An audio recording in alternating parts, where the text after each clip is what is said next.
I. Greetings.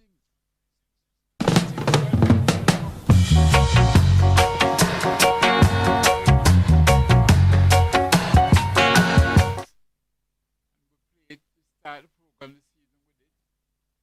Honor, to honor Brother Leroy Sibley. Brilliant virgin, brilliant singer, songwriter, and brilliant musician. He plays on so many other songs and so on. Yeah, man. Yes, I. So, bitter sugar rise once more. Come right. Brilliant. Yes, I come. Yeah, man. So, I'm not here, my brother.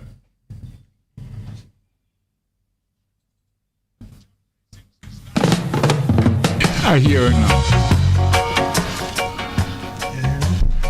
Yes, I. Yeah, man, we start now. Yep, we start with Book of Rules, which regarded as one of the best reggae songs. And we played a start the program in tribute and in honor to Brother Leroy Sibley's. Brilliant musician, brilliant songwriter, brilliant singer, and plays so much different instruments. The brother should really be properly honored. So thank him. And this song, common people like you and me are the builders of eternity. Wow. Great words. Yeah, man. So greetings, welcome you all. Another Wednesday evening. Bitter Sugar rides again. And as usual, try to make it interesting, both in songs and in reasoning. We thank you all for listening. Thank you all for tuning in. And we all our people know we have choices. So much other media you can listen to, follow, and so on. So thank you all for spending the time with us. I would like to congratulate all our students that did very well in the PEP examination. Yeah, man. Congratulations, those who get to go into the school that they took for and so on. Congratulations. You know, the school you go to, unfortunately, in Jamaica. I say unfortunately because, you know, for the system to decipher and literally siphon out at age 12, you know, that some children go to one school and some children go to another school, and that shapes your journey for the rest of your life. You go to a brilliant school, shape your journey. You go to a school that is struggling, shape your journey. So this is why people do their best to try to send their children to a top of the line school. Let's face that reality. Let's face that. So we congratulate those children who did well and who succeeded to go to the school that they pined for. On the other hand, now we have to look seriously at the educational system. Yes. When you talk about in Jamaica, the figures that come out, you know, that, for example, in maths, you know, it's higher than when you average it out the Caribbean. But when you compare it to Barbados and Trinidad, they are ahead of us. Brothers and sisters, it says 39% pass maths. And that's higher than the Caribbean on a whole, because the Caribbean on a whole is 36%.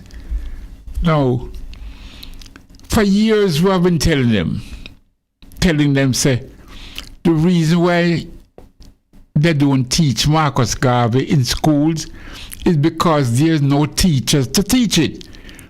They don't teach the teachers at the teachers' colleges about Garvey. And consequently, the teachers can't teach about Garvey. Now, we have been telling them that, but through his Garvey and his black business and all of that, they've ignored it.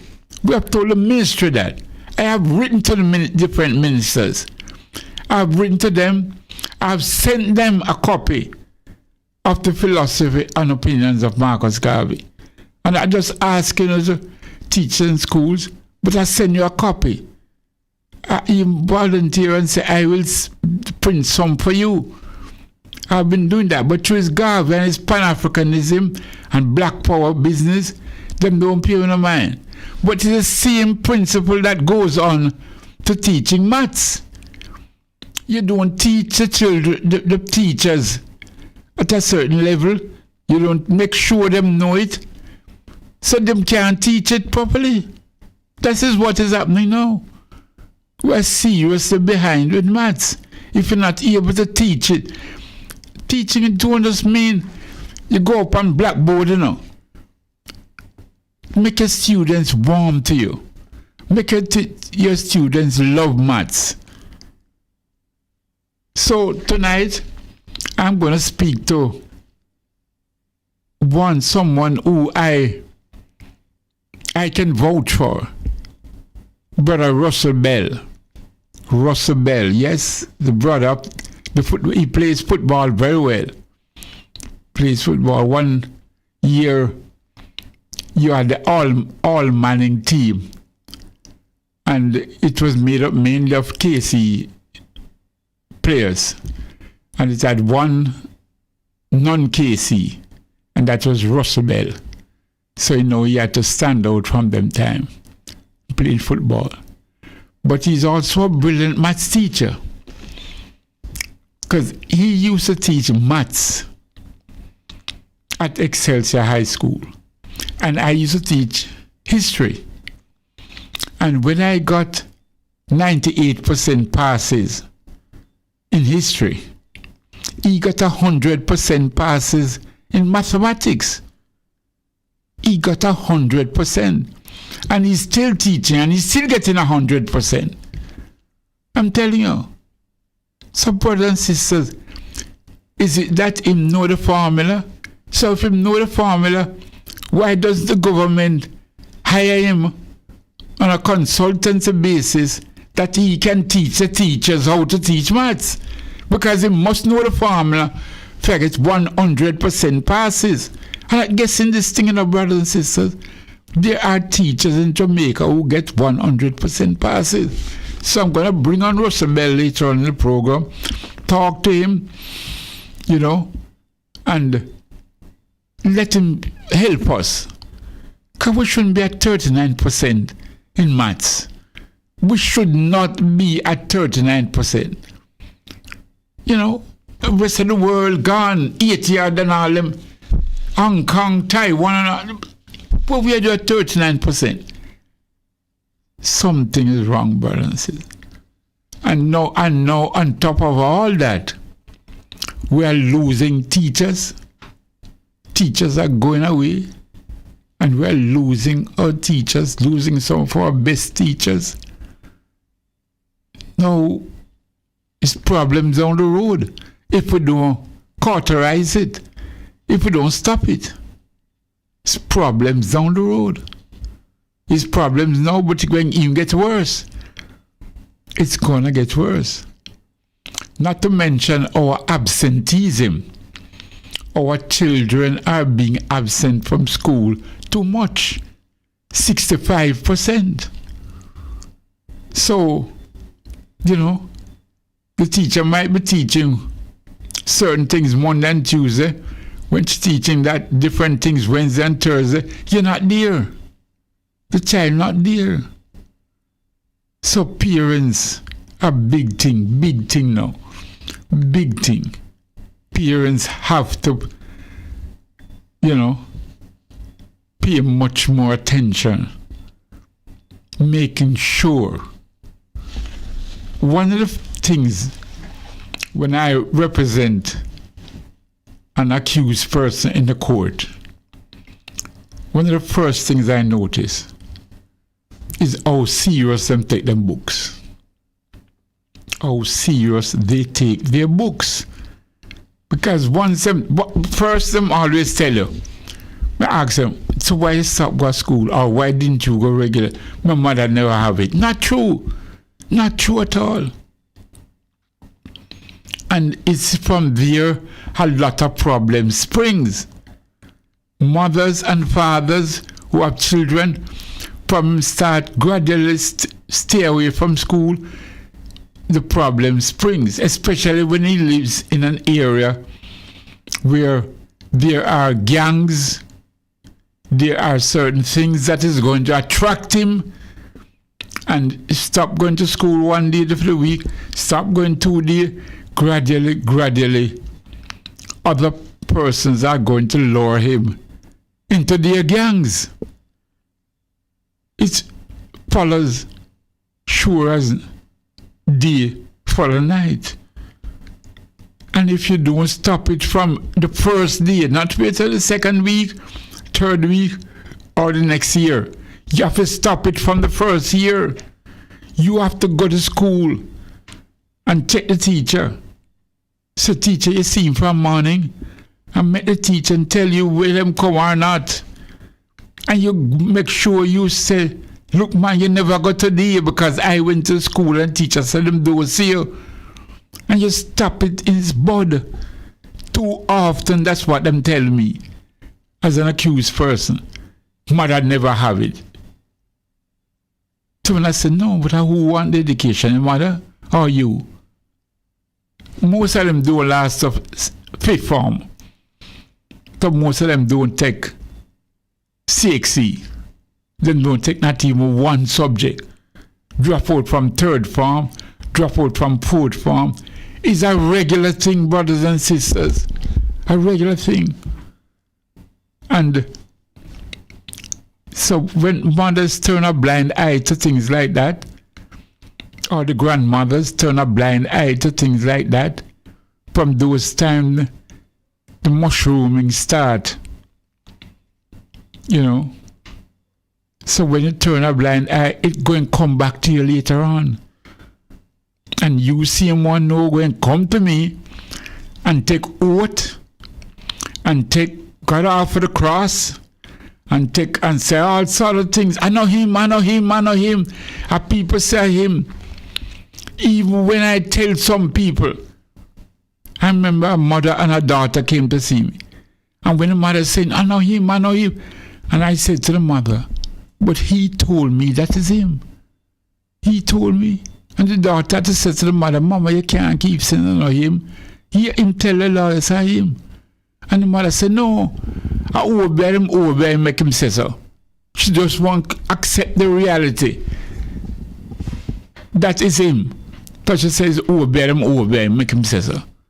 And I don't think so that's a one-off situation, It's a regular thing. Mothers and grandmothers, wow. Yeah, man. They have to blame somebody except blame the boy. But it started from him stop going to school. In some cases, from him stop days and days until him totally. It started him start not being able to read and write. So please, mothers, you have to sit on top of the problem. You have to stop the problem before the problem arose. You got to do that.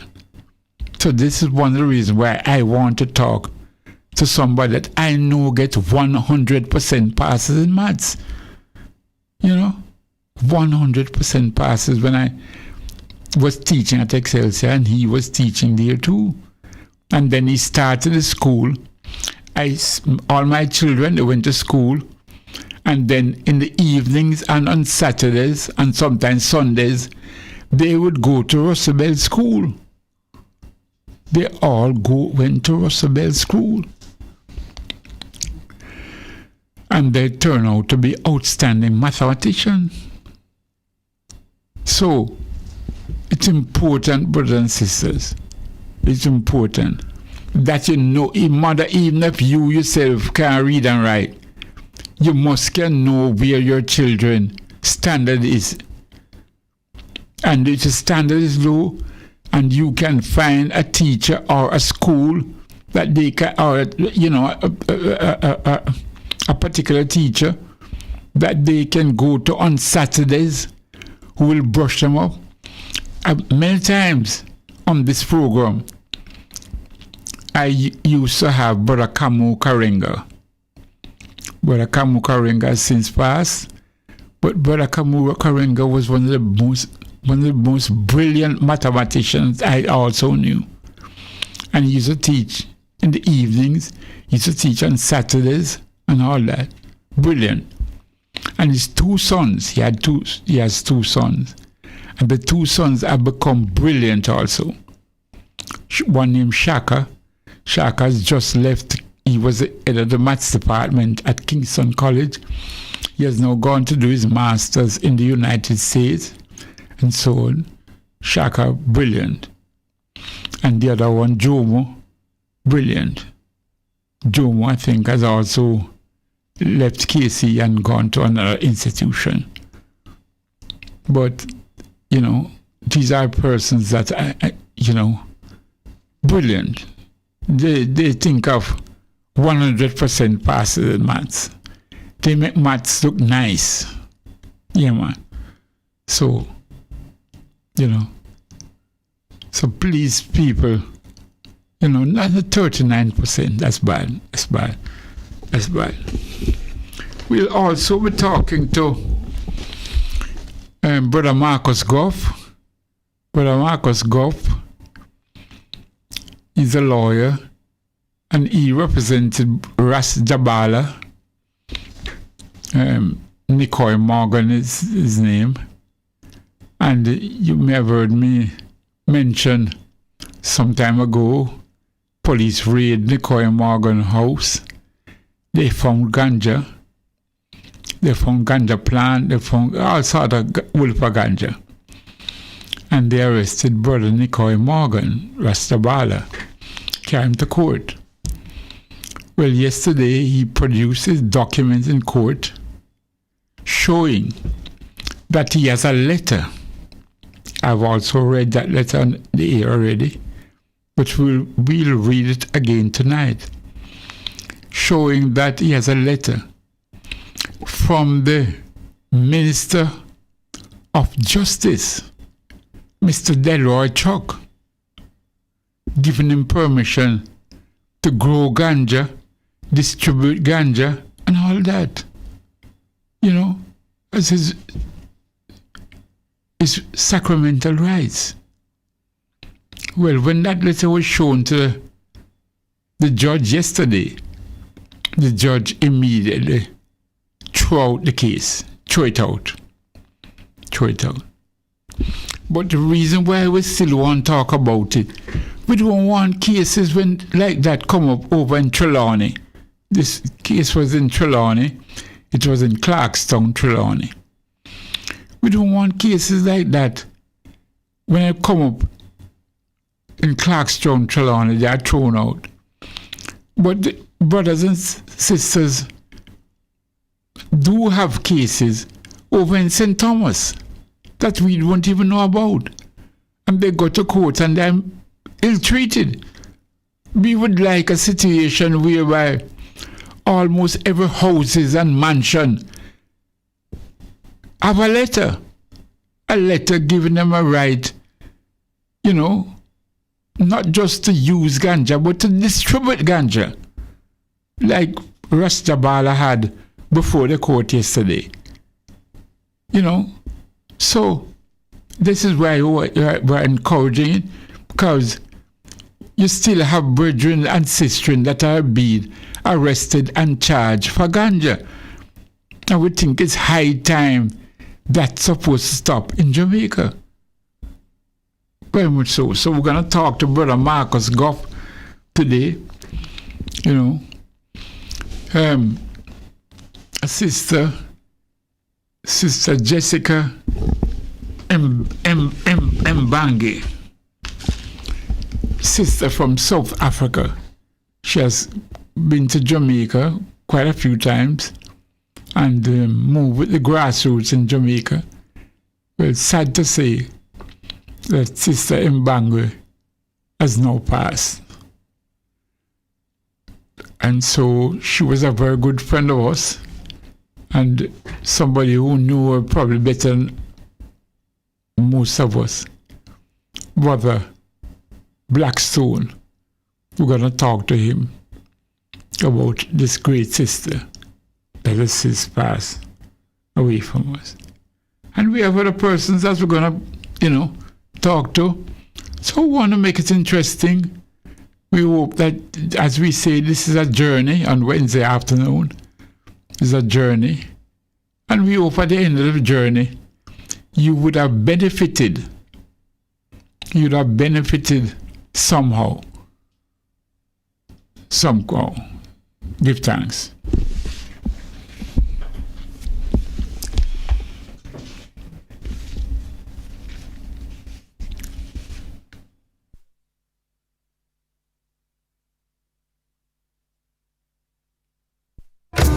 Physics, chemistry, mathematics, medicine.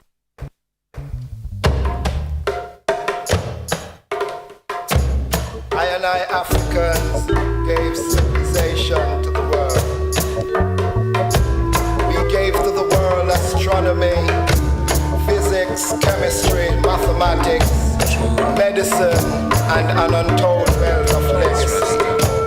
We are the beginning, and that is why we are proud to be black.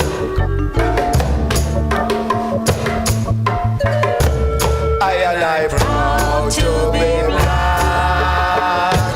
I am an Ethiopian.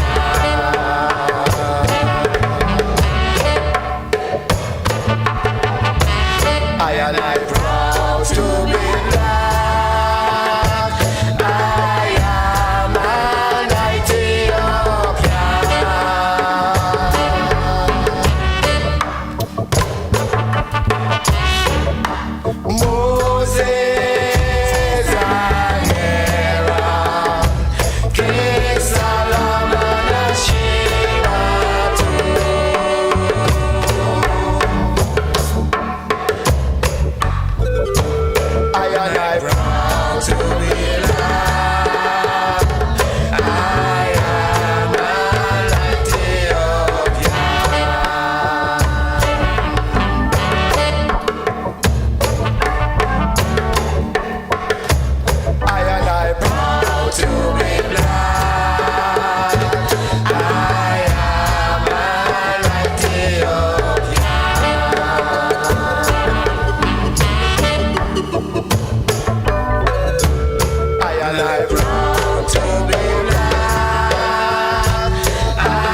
and I proud to be. Yes, Brother Marcus, welcome. We're just playing the song by Rasai, Proud to be Black. We want to make it very clear, we're very proud to be black. And we notice the amount of people are bleaching them skin. We are saying fire burn for that. You're supposed to proud of the Creator make you. Don't make nobody come tell the boy you must bleach your skin. Foolishness. Feel proud to be black brothers and sisters. You know. So this is why I want push blackness, and anyone that disrespect my race, because you're disrespecting your race when you bleach your skin. You're disrespecting your race when you encourage others to bleach their skin. Don't care who you is. Once you disrespect my race, no, you have no place on this program. Welcome, Brother Marcus. Welcome. Greeting, Brother Miguel. Yes, I. Yes. What are you doing? Yeah, man. The case of Brother Jabala, Nicole Morgan, which came up yesterday. Yes, you want to tell us about it? Yes, Brother Miguel. Yeah, man, definitely. So, we've been on this journey for a while. First of all, I want, still getting harassed and arrested, for ganja, despite the 2015 amendment to the Dangerous Drugs Act, So, from time to time, all across the island, first of all, I want still being arrested. So,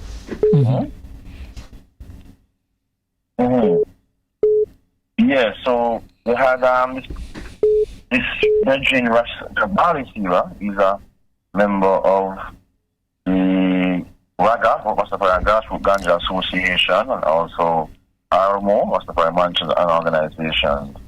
And he's the leader of House of Siba, which is a Rastafari organization in Trelawney.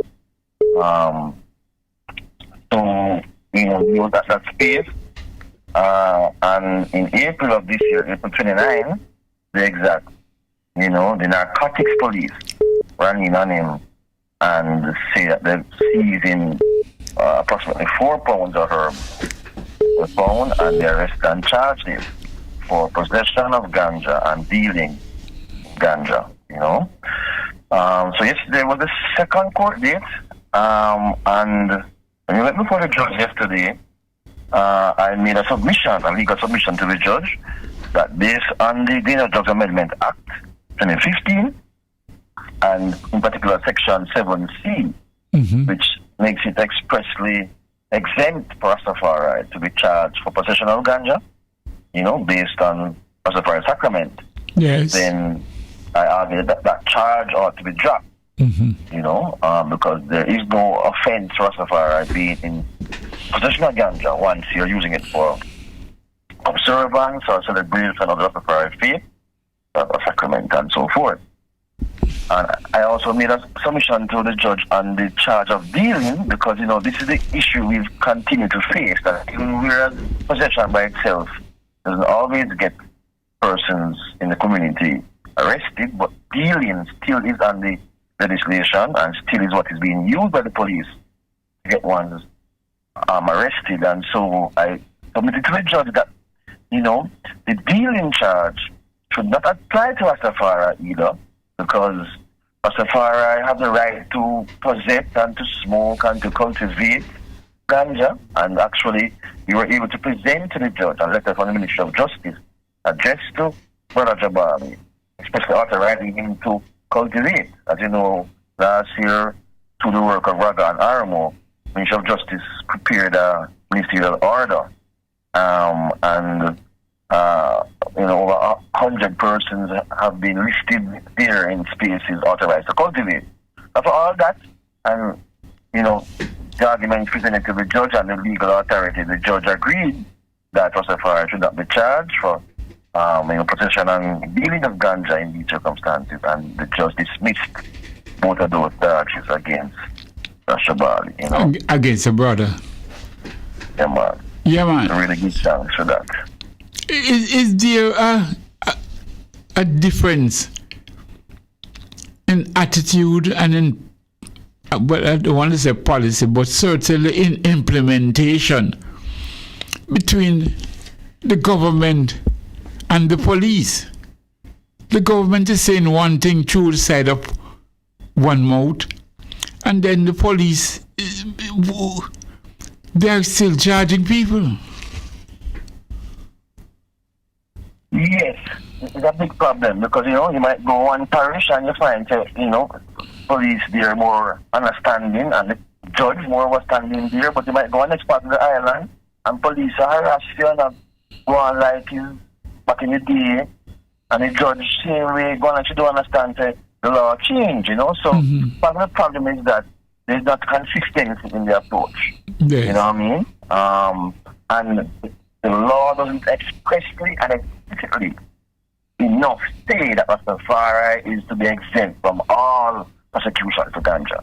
Where it says so, if you have a license from CLA, or you have authorization from Ministry of Health, it says you're exempt from all of these criminal sanctions. But when it comes to Rastafari, the only specific exemption the law makes, and so oftentimes it's still left up to a police now, either they don't know the law or they know it but want to interpret it very restrictively, and so Rastafari end up being at the mercy of police, same way, or at the mercy of a judge you might go before if the police charge you.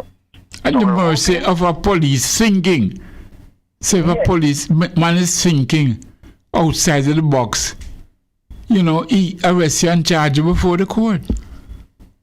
Right, of course, police used to having this power over Rastafari for all these decades and generations, right? So police used to have Rastafari picture up at Tottenham Park as shooting practice. So now that the law has changed and there's no longer this sort of opportunity for the police to harass I in the street, then some police take it to heart and feel like say they don't have no power no more, and some of them still try to use it like they might give a blind and tell you, all right, go on, Rasta, and then seize the herb, don't charge the body, and feel like they're doing Rastafari some sort of blind or something. So these things need to be changed because at 10 years now almost since the laws changed, I'm still finding that even community members as well not really fully aware and enforcing their rights in the streets. So that's important because, well, it is the duty of the government to educate the police now that the law has changed, and to educate the magistrates, because you can do the same thing and the magistrate in St. Thomas ruled different from a magistrate in Trelawney. Shouldn't there be some committee of action? It's needed. It's very much needed, When the law was changed in 2015, we wrote to the Ministry of Justice asking them to roll out a training program, a series of, workshops or seminars or meetings, and that we, the community, would come and, participate to be able to explain to all concerned, the new change in the law. But all that was done was a booklet was prepared, which is still out there and very useful, but there has been no training for judges and police. No, we wrote to the Chief Justice as well too, some time ago, and similarly, we didn't get a favorable response to that request to have training for the judges, and so we have across the... Yes, because the Chief Justice attitude was high-handed, almost high-handed, man. Rastafari can teach the judges better. Yes, for Rastafari to be training the judges, he saw it as high-handed. Yeah, I don't think we got a response in writing, maybe just some verbal, But it's a big problem still because it's 10 years now, as I'm saying. So why is it that every police and every judge don't know about this law? Doesn't make any sense. Yes. In other words, you should pace it up at every police station. Every police station, you have force order, you have website, out of a way they have now to notify their members about things, And at the school, at the police school, you should train them and educate them now the laws change. Right. Right, and have them stop seeing this ganja law as a means or a tool of oppression. But we know it's been in all these generations gone. We know it's a tool of oppression. But no, we have to see this law as a tool of liberation. And as you know, Brother Miguel, we're going to be preparing a constitutional claim to go to court because a long time Rastafari have been the ones suffering from court cases and arrest and charge, prosecution, conviction and sentencing. So now the laws change. We the Rastafari community have the opportunity to take the government, the state to court for our right. And we're going to do so because the laws change, our constitutional rights are now recognized, and there's no reason why we should continue to suffer at the hands of police or judges. Well said, Marcus, well said. But this is why I've decided to highlight what happened yesterday on the radio today. Because we can't have the situation whereby a man, can be held for ganja in another parish, and when he's held for, you can make submission to a judge in Trelawney who accept those submissions. Yeah, work like that, you know what I mean? And so here it is now that, of course, Rastafari across the island who, work hard, spend them money, them time and effort to grow their own herbs, different strain and different techniques we are experimenting with. And here comes some random police that scrape it up and throw it down in a police jailhouse. I said, even after the case has been dismissed now, what happened to the herb? The herb has been defiled because here the herb gets drawn into police van, drawn into police station, thrown out into exhibit room, wrap up with all type of, and so that herb has been defiled. Contaminated. Yes, that herb has been contaminated, man. Very much so. We can't continue to make these things happen. Yes. That they're doing us a privilege because we need to sue them now for the return of the herb, for compensation for all of the sacramental experience that we have been deprived of because of the unlawful seizure of the herb. So they can properly understand what the right is, comprehensive and total, and the law needs to protect it in all its very, many dimensions. Yes, absolutely, Brother Marcus. But I want to thank you. Thank you very much for joining us today, and thank you for your wonderful works yesterday. And we have to heighten. Now we have to heighten the struggle as we march forward for our rights and dignity. Yes, sir. Brother Miguel, give thanks for all your works over these many decades and generations of legal senior. Give thanks for your sacrifices and your effort as well, because we know it's an intergenerational struggle. So I want to give thanks for you and all of the other matriarchs and patriarchs of Rastafari who suffer out there. I think the time is now we can start to get some reparation, some justice for ganja, Rastafari. Give thanks, my brother. Thank you. Give thanks.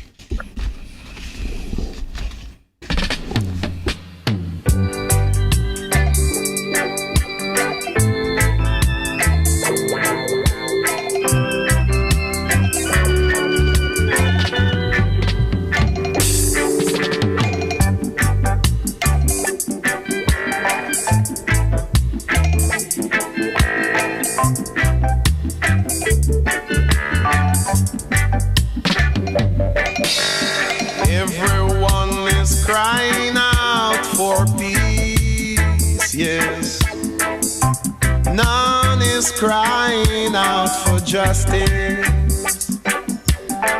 Everyone is crying out for peace, yes. None is crying out for justice. I don't want no peace.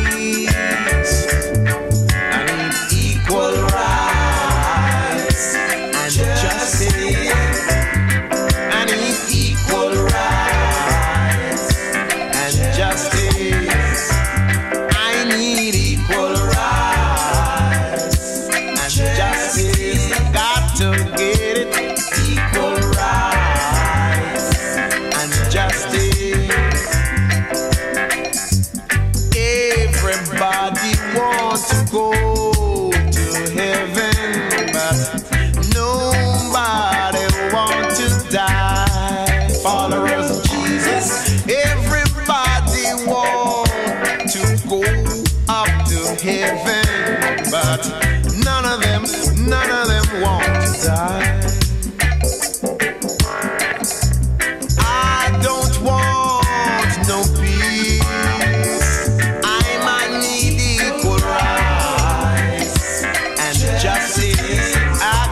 to get it. Equal rights and justice. I really need it. Equal rights and justice. Just give me my share. Equal rights and justice. What is due to Caesar? You better give it on to Caesar. Hey, hey, hey. And what belongs to I and I, you better give it up to I. 'Cause I don't want no peace. I need equal rights and justice. I need equal rights and justice. I've got to get it. Equal rights and justice. I'm fighting for it. Equal rights and justice. Everyone heading for the top, but tell me how far is it from the bottom? Nobody knows, but everybody fighting to reach the top. How far is it from the bottom?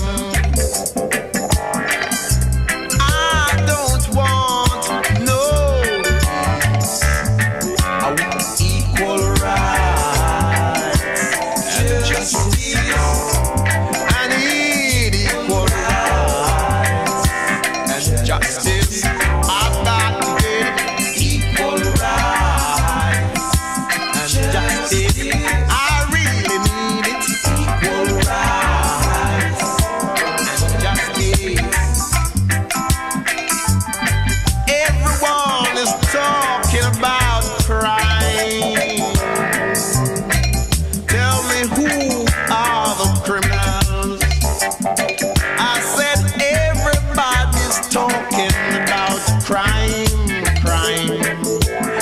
Tell me who are the criminals? I really don't see them. I don't want no peace. I need equal rights and justice.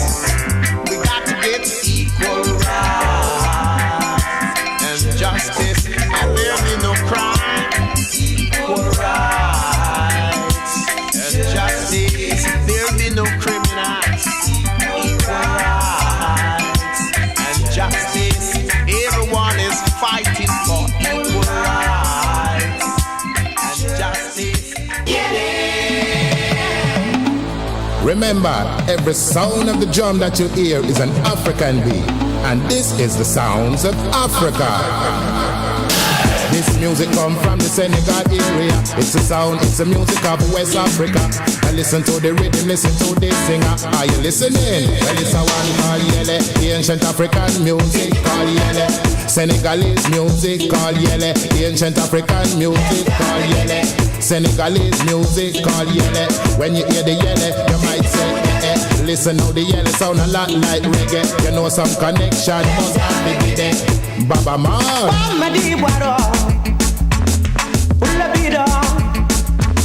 Como ti bayo la mingo de kiele yo yele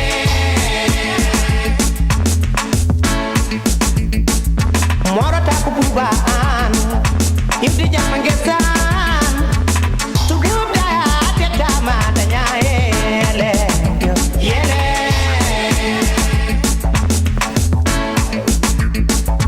kwa da danje wa kyo da de danya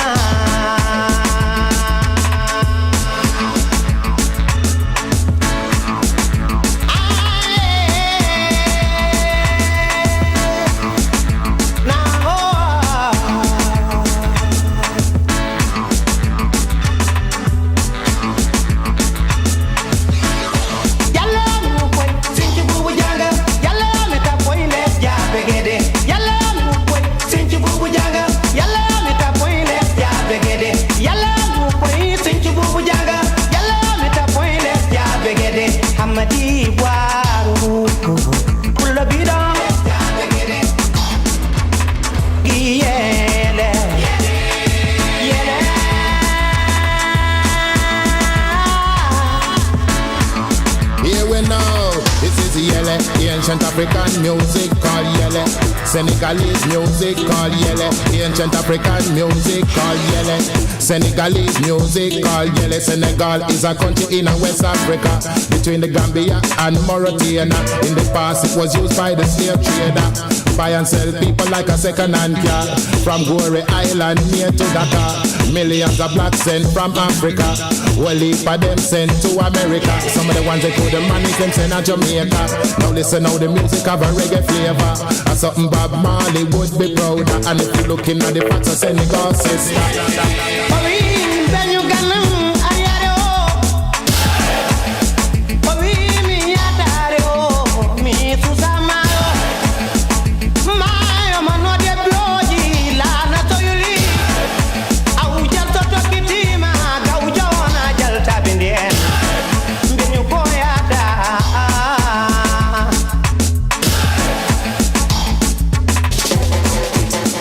we know this is yele, ancient African music called yele. Senegalese music called yele, ancient African music called yele. Senegalese music called yele. Here's a little Senegal information. Dakar is the capital of the nation. Population around 7 million, about the size of England plus Scotland. 1658 colonization by the Frenchman. 1960 independence come. 300 years of revolution. Where they born in Jamaica or England, where they born in America or you're African, could be a Japanese or a Australian. Everybody happy rock to the yellow pattern. Original African, this is yellow. Ancient African music called yellow. Senegalese music called yellow. Ancient African music called yellow. Senegalese music called yellow.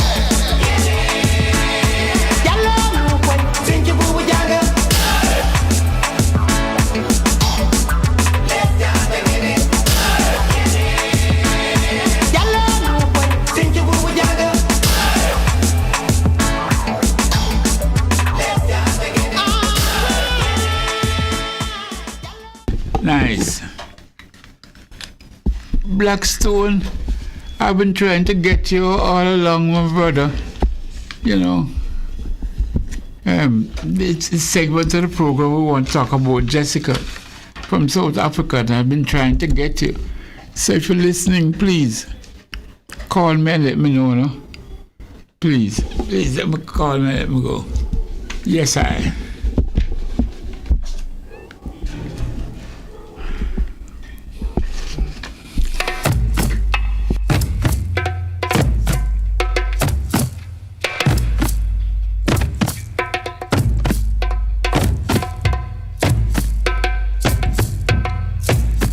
I will sing of mercy and judgment.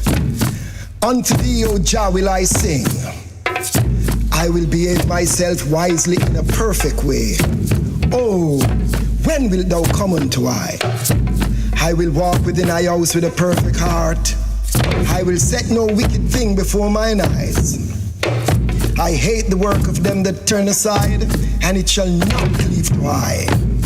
A froward heart shall depart from I, and I will not know a wicked person. Whoso privily slandereth his neighbor, him will I cut off. He that hath a high look and a proud heart, will I not suffer. Mine eye shall be upon the faithful of the land, that they may dwell with I. He that walketh in a perfect way, he shall serve I. He that worketh deceit shall not dwell in thy house, and he that telleth lies shall not tarry in my sight. I will early destroy all the wicked of the land, that I may cut off all the evildoers from the city of the Most High, Emperor Haile Selassie I the First. Psalm 101.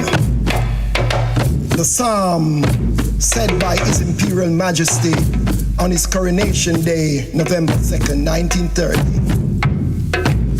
A tribute to the patriarchs and matriarchs of Rastafari.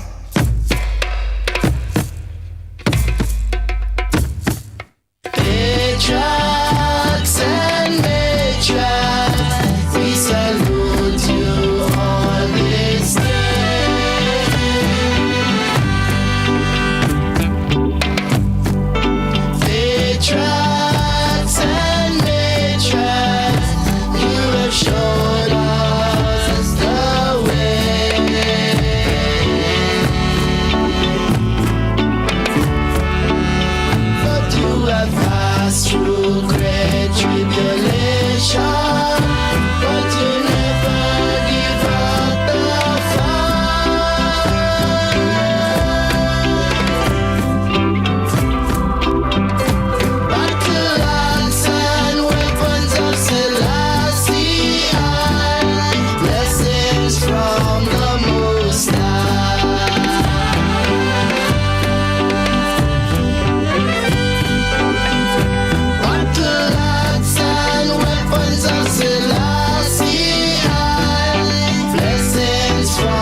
to all our elder patriarchs and matriarchs who suffered and died for the cause of Rastafari.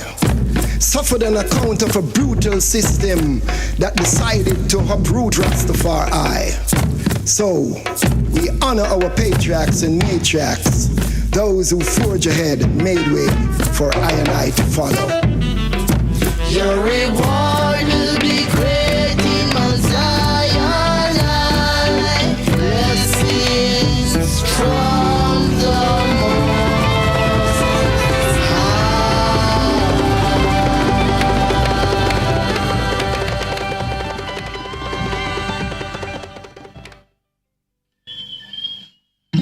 Marcus Garvey family, ancestors no leave me. Naya Bingi, Bobo Shanti. Ay, ay, ay, ay, ay, ay, ay, ay. Oh, oh, oh. Ay, ay, ay, ay, ay, ay. Hey, hey. Ay, ay, ay, ay, ay, ay. Oh, oh. Ay, ay, ay. Hey, hey. Listen, the blood of African kings run in my vein. Here in Jamaica, rebellious offspring. We've got a warrior spirit inside. From that time we can't change. And this warrior spirit inside, it come for break every shackle and chain. Mana Shaka Zulu, Bigni, and Kuma, Bigni, Kunta Kinte, Bigni. Looks like Malcolm and Martin and Marcus and Fiery, Kuma, Bigni, Vela Kute, Bigni, Kunta Kinte, Bigni. Looks like Yavi and Marley and Fiery. Look how many years them whip with. That's what they whip our microchip with. And I don't see Babylon style of fit me. Buckle it out, come make we get to with victory. Them fight my brother and sister. And when we are dance, them say we're moving sinister. When all we do is love with culture. I beat the drums and we are chase the vultures away. Mana Shaka Zulu, Bigni, Paul Bogle, Bigni, Lulumba, Bigni. It's like Martin and Malcolm and Marcus and Fiery, Yavi, Bigni, King Selassie, Bigni, Mandela, Bigni. It's like Marcus and Martin and Fiery. The thoughts of freedom fighters dwell in my brain. Stolen from Africa, the mission is still the same. We've got a warrior spirit inside. It's well wild, it can't tame. And this warrior spirit inside, it come for break every shackle and chain. And them a try brainwash me. Guys we mind the meditation dirty. They never tell we say black is beauty. Me nah go bleach, me say me nah dilute it. No, hey you search your history. Break the puzzle, come make we solve the mystery. Hey, a Solomonic dynasty from the line of David. What a priceless legacy. Mana Shaka Zulu, Bigni, and Kuma, Bigni, Kunta Kinte, Bigni. It's like Malcolm and Martin and Yavi and Fiery, Nani, Bigni. Sam Sharp, Bigni, Bushuneke, Bigni. It's like Martin and Marley and Yavi and Fiery.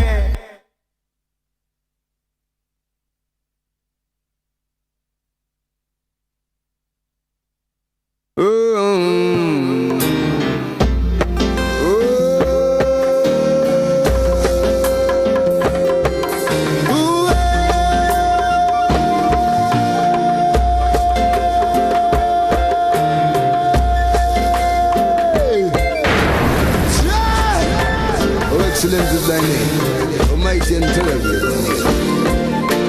No night in Zion, there is no night there. Hallelujah, there is no night there. 'Cause Rastafari is our light, and we need your candlelight. Hallelujah, there is no night there. thy lightning and thy thunder. Cause the whole universe to vibrate and resonate with thy power. Tonight in Zion there is no night there. Oh, hallelujah, there is no night there. Cause Rastafari is our light, and we need no candlelight. Hallelujah, there is no night there.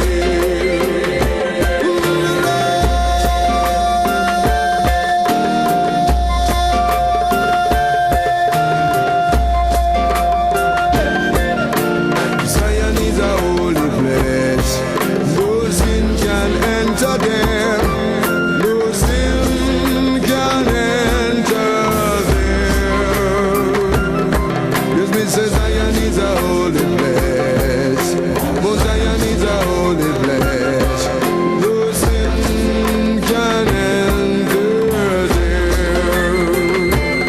I say no night in Zion, there is no night there.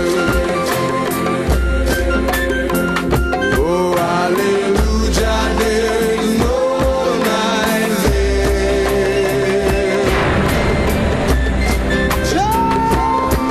Rastafari is our light, and we need no candlelight.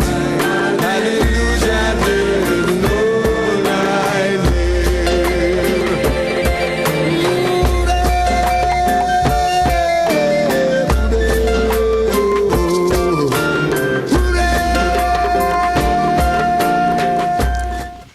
Yes, greetings and welcome. We have on the line Brother Mark, I don't want to pronounce it, but it's Malaber. He's the principal of Yallas High School out in St. Thomas. And we want to speak to him this evening in regard to the education system. Things are not running as smooth as we'd like it to run. Teachers are leaving. Our grades are falling. Things are a little chaotic, but it can get good. And he's one of those out in Yallas that is doing an outstanding job. An outstanding job, because I've spoken to children. I myself have gone out there and see for myself and so on. So this doing. Mark, sorry for the short notice, but I've been following you on other medias, so I know that you're a soldier that is on the battlefield and always ready. Yes, thanks for having me. Yes, my honor and pleasure. Yes, as well. Yes. We could start with the grades, because the grades don't seem to be so nice, especially in maths. What do you think is necessary for us to upgrade? It requires a lot of some amount of assessment in terms of what is happening. I do believe that in many respects there is a need to go down to the foundation, certainly at the primary school, to fix the numeracy and literacy levels of students down there, so that the foundation is set at that level, so that by the time the students come to high school, they are prepared to accommodate the high school curriculum. I do believe also that there's no silver bullet or magic wand as to how you treat with it, but I am picking up something based on the data that I am seeing, that the decline in mathematics, certainly in Jamaica, seem to also be coincided. I use the word seem because it's an observation that I am noticing. I'm not delved deep into the data just yet, but on the face of it, it looks to be coinciding with the issue of teacher migration, particularly the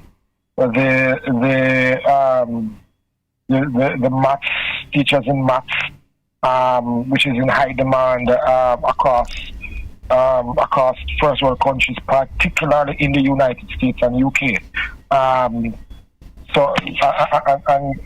in many of these instances, what is also happening is that it is the teachers that are at the optimal level of performance that are migrating. Mm-hmm. So the issue is very nuanced. Fixing it at the primary level in terms of ensuring that students grasp the various concepts down there, and as well as teacher quality, particularly in those areas.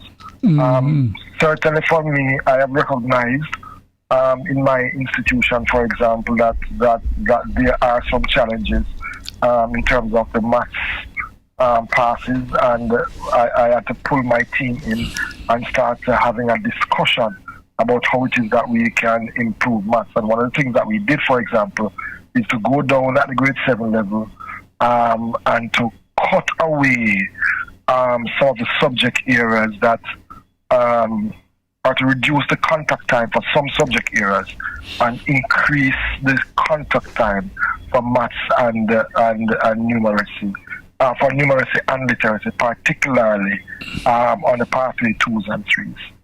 So there are many issues that are plaguing us, but I do believe that there's a need to bring stakeholders together to interrogate the data in a very significant way and come up with clear-cut strategies as to how it is that we improve maths passes over time.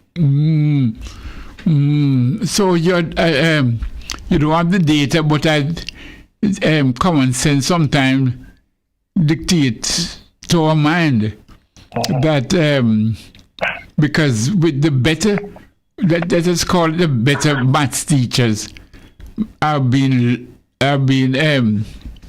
lured abroad and are leaving, so there seems to be a vacuum. What about the teachers' colleges? They are doing a good job there? The jury is out. There is a view among some stakeholders that teachers that are some, not everyone, but some teachers that are coming out of teachers' college are not as equipped as we would like them to be. Mm-hmm. But the truth is that no matter what, the best type of learning is on the job learning. Mm-hmm. So many there are some principals that I know they want the teachers coming fresh out of teachers college so that they can nurture them and build them in that so that they are properly aligned to their school culture. Mm-hmm. There are some principals who rather the older teacher.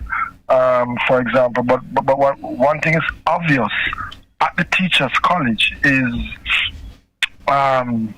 the numbers are dwindling in terms of teachers wanting to matriculate, in terms of persons wanting to matriculate into teachers' college. So less and less persons are going into teachers' college these days, and the truth is, the profession isn't as attractive as it once was. Not attracting the best and the brightest. Yeah, and Sir Lorne, let me say this: there is no democratic society across this world that has a world-class education system that does not pay their teachers a salary that will attract and retain the best and brightest minds that the country has to offer. As a matter of fact, I will say a highly competitive salary is a prerequisite for educational transformation. There are many things that can be done. A teacher would want to own a home. That's number one priority. Yeah, and when you look at it within the context of I'm sure you're familiar with Maslow's hierarchy of needs. Mm-hmm. Yeah, food, clothing, and shelter. And if those basic needs are not met, then you're not going to self-actualize. Human nature, you're going to go to any pasture that provides you with those things. Yeah, so you're going to go to those places. And the truth is, you cannot expect a teacher to be operating at his or her optimal level of performance when his or her basic needs are not being met. Yes. Yes. He or she will be highly distracted as to how they treat these things. Yes. Because the productivity level will be significantly reduced because of that. Yes. Yes. And in other words, I look at I had a client in Canada, and she has bought a 2-bedroom house over in Old Harbor. And 2-bedroom, 1 bathroom, and the cost of it simple. It was quite simple, very simple. And the two bedroom, I said, 1 bathroom, very simple, and it was for 18 million. There you go. You know, so the 18 average million. teacher will not be able to afford the mortgage for that. Yeah, right. No, and you're not talking about if she have 2 children. Yeah. She and her husband, and she have 2 or 3 children. It can't make. So the government should do something now to make sure the teacher live in a decent home. That can't be so hard, my brother. No, absolutely right. But there's precedence, Sir Miguel. I tell you what the precedence is. If you travel along Spanish Town Road in the vicinity of Spanish Town Road Depot, yes, you will see some relatively new, I don't think they're more than 10 years old, it's so much, relatively new 3-story, 2-story apartment complexes that were built by NHT. Yeah? If my memory serves me right, those apartment complexes, 2 bedrooms, 3 bedrooms, the first time, I mean, they are in communities like Arnett Gardens as well. 2 and 3 bedroom, real nice apartment complexes. And I think the cost for these houses was at the time was somewhere around $3.5 million. Wow, yeah. 3.5. Yeah, and these were for inner city persons at the time. No. If the government, I remember, if the government can afford this for low income, and I'm sure in some instances, no income people or persons, then they should be able to afford it for our teachers. Absolutely, priority for our teachers. I mean, if you look at GDP levels and productivity levels, then that area in terms of teachers should be properly accommodated in terms of housing infrastructure. The issue in Jamaica for many of our teachers has nothing to do with access, because we do have access to housing solutions. But what we don't have access to is affordable housing solutions. And therein lies the challenge. Yes. It's much too high at the moment. Much too high. It's much too high at the moment. And if you remember anything about Portmore and how Portmore emerged primarily for working class people, then quite frankly, the government needs to take another look at it, because in recent times, the government has been building houses, apartments to NHT for high income people and very low income people. There's nothing there much to treat with. When I say much, to treat with middle class, not even middle class, low working class people. There's nothing much there for working class people in terms, because affordability becomes an issue. Yes. What do you say? The building apartments of 40 and 50 million. Yeah. A teacher would work all her days and not able to finish pay the mortgage. Yeah, up to even after retirement, they cannot be able to pay. I guess the truth is, teaching is really a calling. Teaching is really a call to action. Yes. A call to serve. I still maintain that it's a very noble profession in spite of everything that has happened. And I think our teachers should be treated with a certain level of respect and given a certain level of dignity. Yes. Many teachers are living in a party in substandard levels, in spite of their contribution to this country. I share your views. The next thing now is that most teachers would like to have like a vehicle that they can drive from home to school. Yeah. It shouldn't be too hard to arrange, you know. Well, I have heard there are suggestions, but I tell you where I'm at.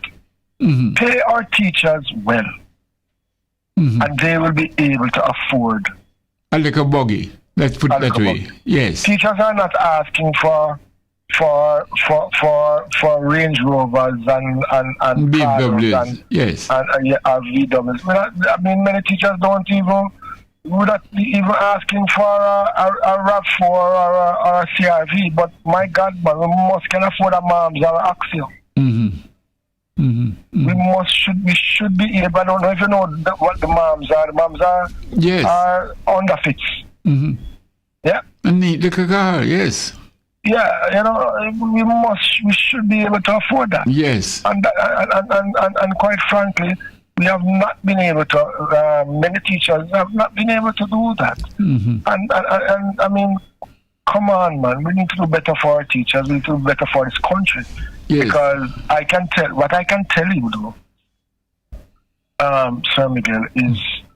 And when you look at the numbers that the minister has announced, for example, that this year's the number of teachers who have resigned is what 102 less than last year.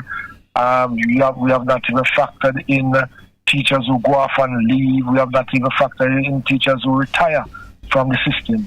And I know that there's a lag behind in terms of teachers who resign and between the time that teachers resign and the time that that information is sent up to the ministry. It is likely to surpass last year's numbers. Yeah, in terms of teacher resignation, and if there's a deficit in terms of teacher resignation, in terms of a deficit in terms of teacher availability versus resignation, then you're way behind in terms of that deficit, and difficult to catch that up, because the number of teachers that are leaving teachers college won't be enough to fill that slot. And you can't look at it in such a general way, because there are some areas that we are not yet short on, that those teachers might be and several of those teachers might be graduating from. I mean, our primary area right now is mathematics, science area, that sort of thing. Those are challenges. Serious challenges. The other area which is regularly talked about is teachers that have retired and they are still able and capable of making a contribution. What's your view about that? I agree with it. If they can, because I have engaged. Because of the shortage, as I said, if there's a shortage, you have to know how to respond to a shortage, or a crisis, and I believe it's a viable option. Once the teachers are able, they can come in and they can be re-employed. It's an opportunity for them to earn extra money during that period of their lives, and it's an opportunity for the system generally to benefit from their expertise. I have no issues with that. As a matter of fact, it is a step in the right direction. I see now. And the truth is, if MPs can continue up to 70, 78 in Parliament, then I see no reason why it cannot be done for teachers. Yes, very much so. I see now they are bringing in teachers from Cuba. Quite a lot. You're still there? Hello? You're still there? Hello? Yes, I take it you're still there? Yeah, man, I'm here. Very good. I see they're bringing in teachers from Cuba.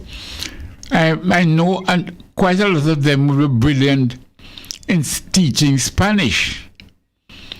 But what is like for them to teach some of the other subjects? I mean, from Cuba? Yes. I am not sure. I'm not certain. But one thing I've noted, because I've really not had that experience with those subject areas, I have engaged. I mean, I would have engaged a couple of teachers from Cuba to teach Spanish, for example, in the institution. But you see, one of the things is, Sir Lorne, is the Cuban culture is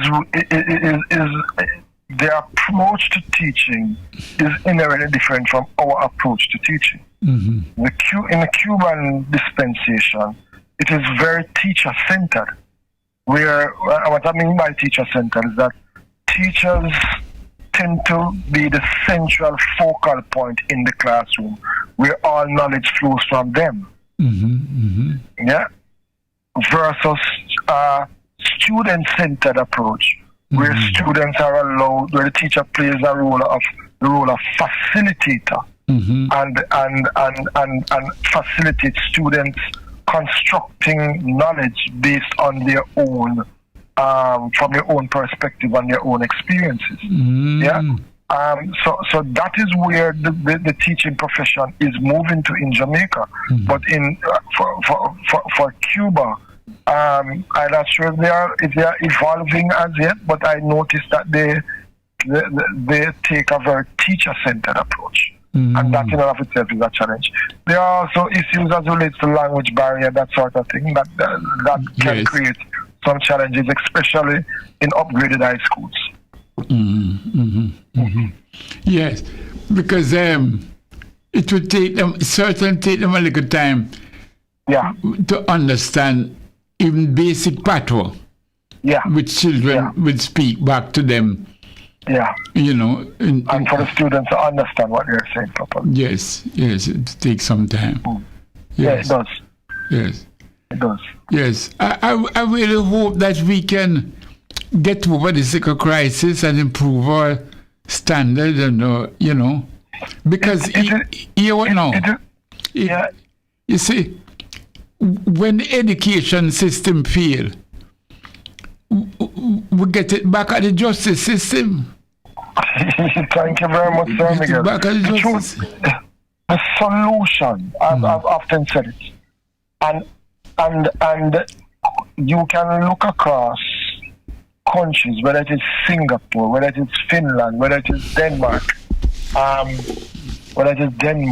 any of those countries that are doing, especially Scandinavian countries, that are doing well economically, that are doing well socially. Their silver bullet was education. And I'm saying the silver bullet, the magic wand to Jamaica's problem is education. It's very much so. Correlation between education and the quality of education and crime. Yes, my brother, it's clearing in the courthouse. Yeah, it's clearing.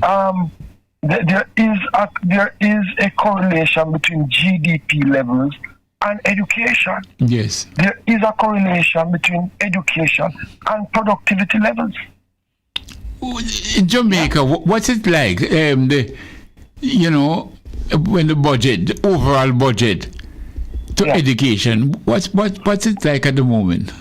Well, I don't have the figures in front of me, but interestingly enough, I'm sure you have heard about TREND, Transformation of Education for National Development, and the Orlando Patterson report on education and what came out of that report. Now, the Mona School of Business, for example, have indicated that the transformation initiative of education is going to require an injection of $20 billion, additional over $20 billion every year for 7 years.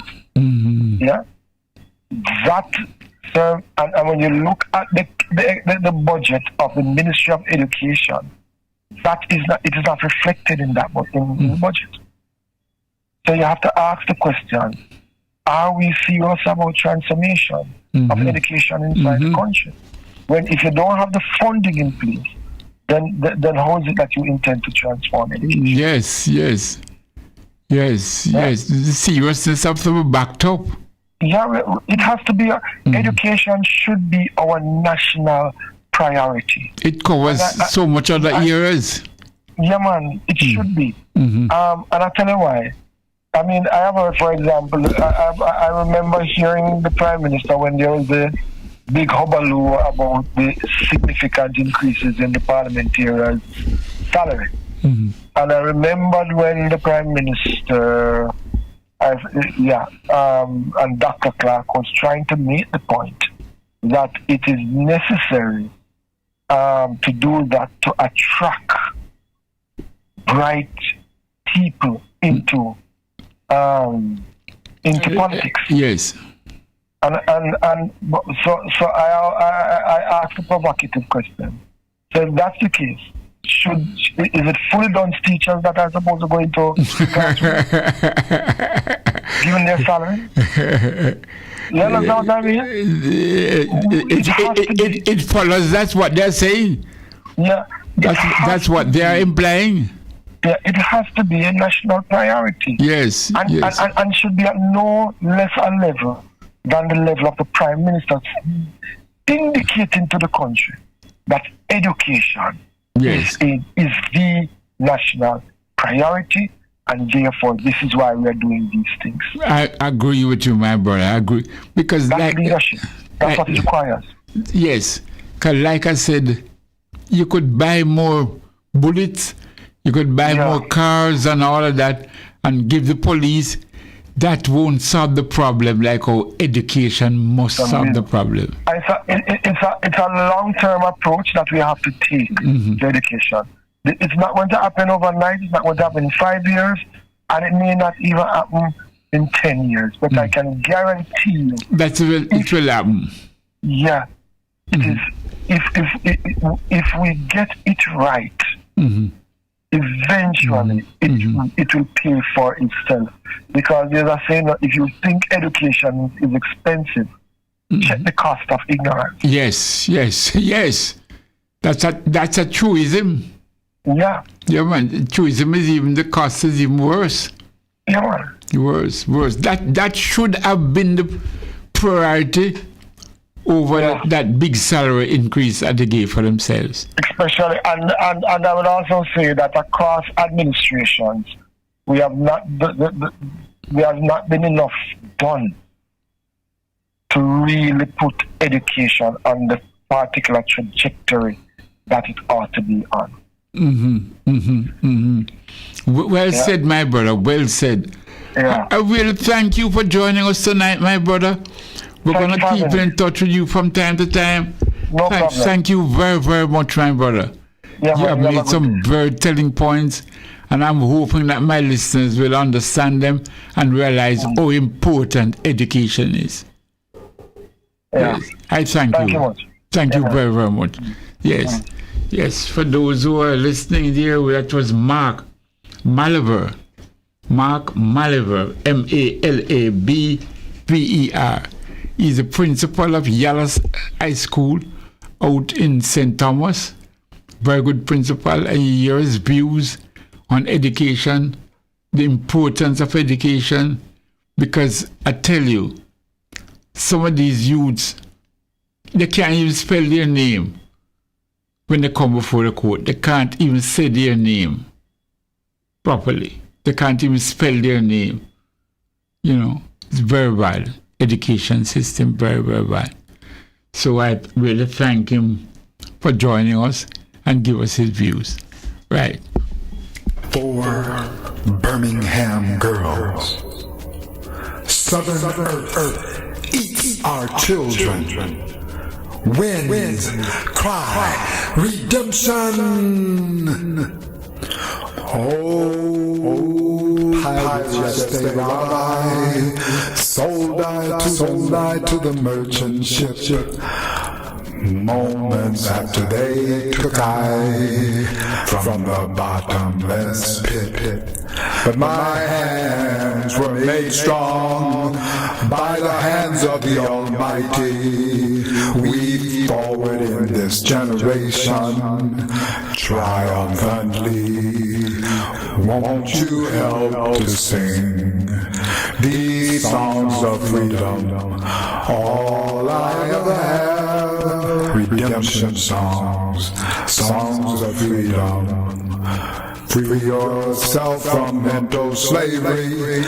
None but ourselves can free our mind. Have no fear for atomic energy. None of them can stop the time. How long will they kill our prophets while we stand aside and look? Oh, some say it's just a part of it. We have to fulfill the book. Won't you help us sing these songs of freedom? All I ever have, redemption songs, songs of freedom, redemption songs, songs of freedom, songs of freedom.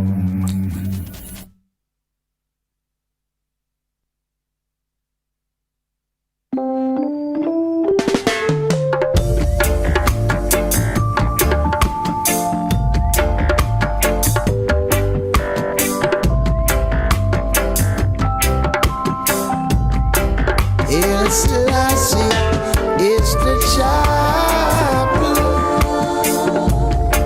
power of the Trinity. Build your mind in this direction. Serve the living God and live. Take your troubles to Selassie. He's the only King of Kings. Say it now, yeah. Conquering Lion of Judah. Triumphantly we all must sing. Yeah. Well, I search and I search.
I too sing America. I am the darker brother. They send me to eat in the kitchen when company comes, but I laugh and eat well and grow strong. Tomorrow I'll be at the table when company comes. Nobody'll dare say to me, eat in the kitchen then. Besides, they'll see how beautiful we are and be ashamed. I too am America.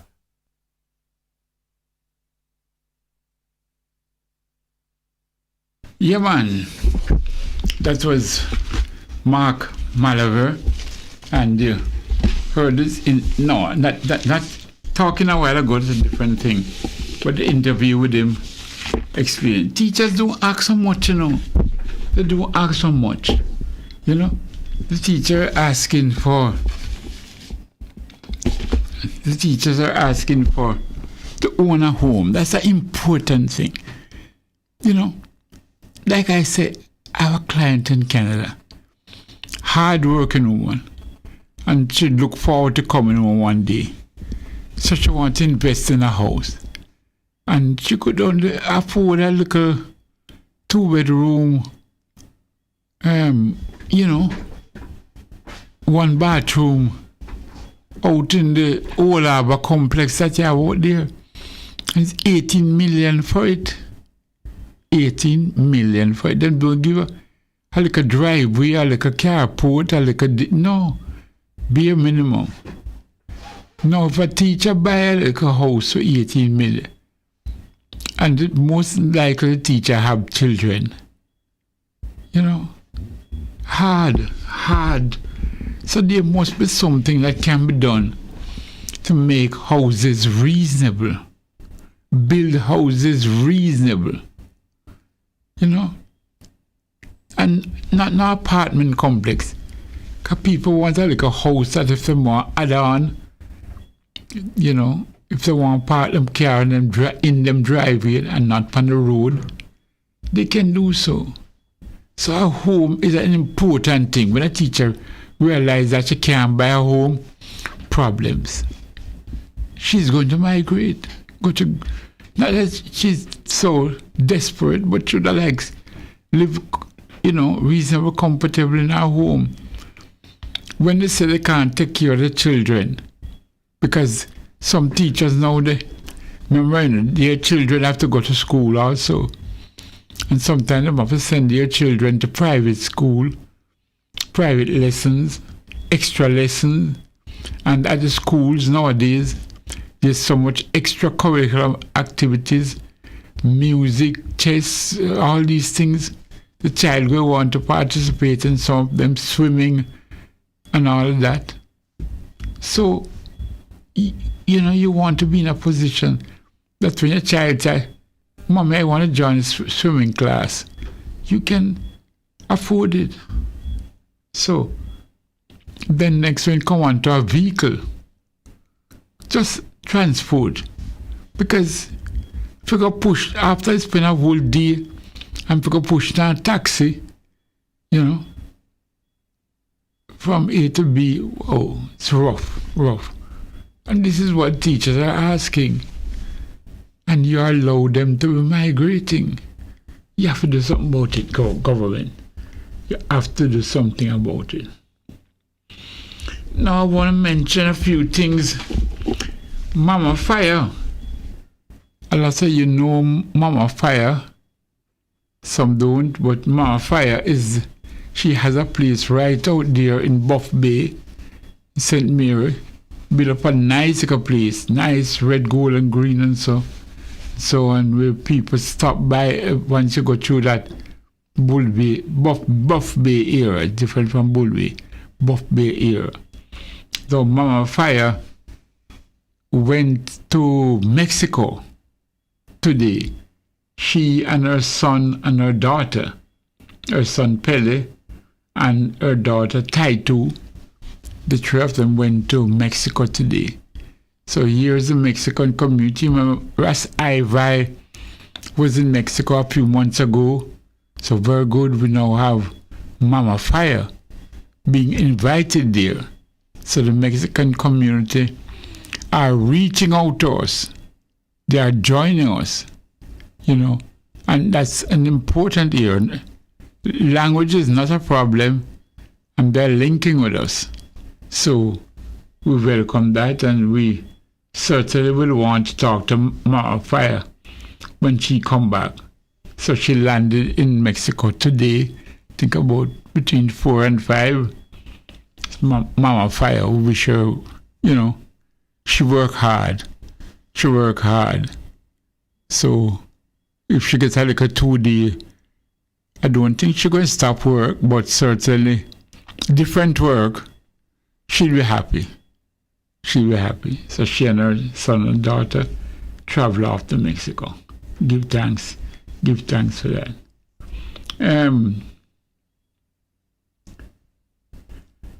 Bongo Strong, some of you may know Bongo Strong from in the Mandeville area. They used to call him Bongo Wang. Then some virgins said, no, you can't have Chinaman name, so them name him Bongo Strong. Well, he has now joined the ancestors from Strong Bingo House in the Mandeville area.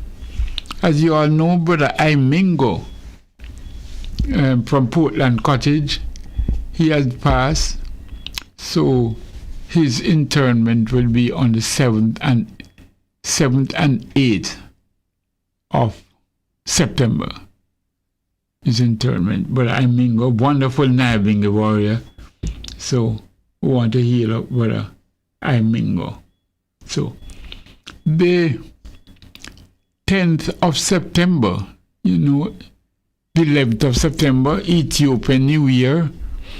So there'll be a Nyabingi session, and this will be up at Malvern, up at Brother Earthquake.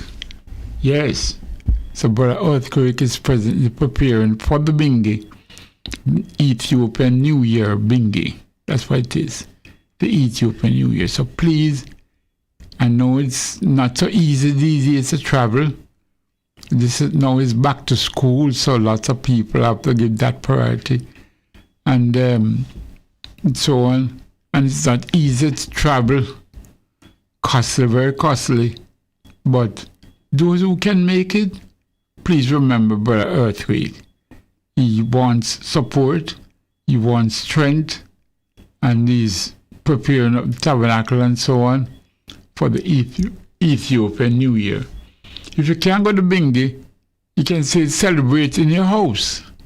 You can still celebrate there. Nice. So, in fact, I'm hoping to speak to Brother Earthquake on the program tonight. Now, every year, I think it is, there is a Chinese Africa Summit. Last year it was in Africa. So the Chinese President Xi Jinping went down to Africa, and the African leaders met him and they discussed things. This year it's going to be in China, Beijing, China. So the African leaders gone up to China, and China is hosting them for the Africa-Chinese Summit. It's no secret that China and Africa is signing a lot of bilateral agreements in many, many areas. And we know the Chinese. They're very chauvinistic, and they're very clannish, and they're very nationalistic. But we too want to become nationalistic. We too want to, when I say we too, we Africans, we must become Africans powerful too. And the relationship between Africa and China is clearly beneficial to us. Much more beneficial than when we tie up with England and America and the West. We are getting a better deal from China. Why I say that? because I see the Chinese investing in certain infrastructure. We're getting a better deal from them. The Africans say so, that them getting more better deal, in certain areas of Africa. It isn't just you come in and you take what you want and you gone out. A lot of African students are now going to China and learning technology. So that augurs well. We sell them a lot of our minerals. We get better prices than we were getting from the West. The Chinese also have been supplying some of the countries that have a problem with ISIL and people who raid the country, and so in Mali and Burkina Faso, the terrorists, the Chinese have been supplying weapons to African countries to better able jeeps, trucks, vehicles that can move around quickly in the desert, to fight off any form of terrorism.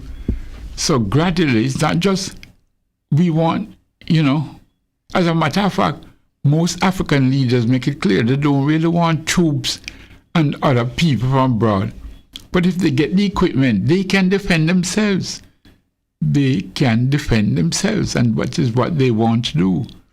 But the Chinese are prepared to let that assist them with some weapons, with some machinery, so that they are better able to defend themselves.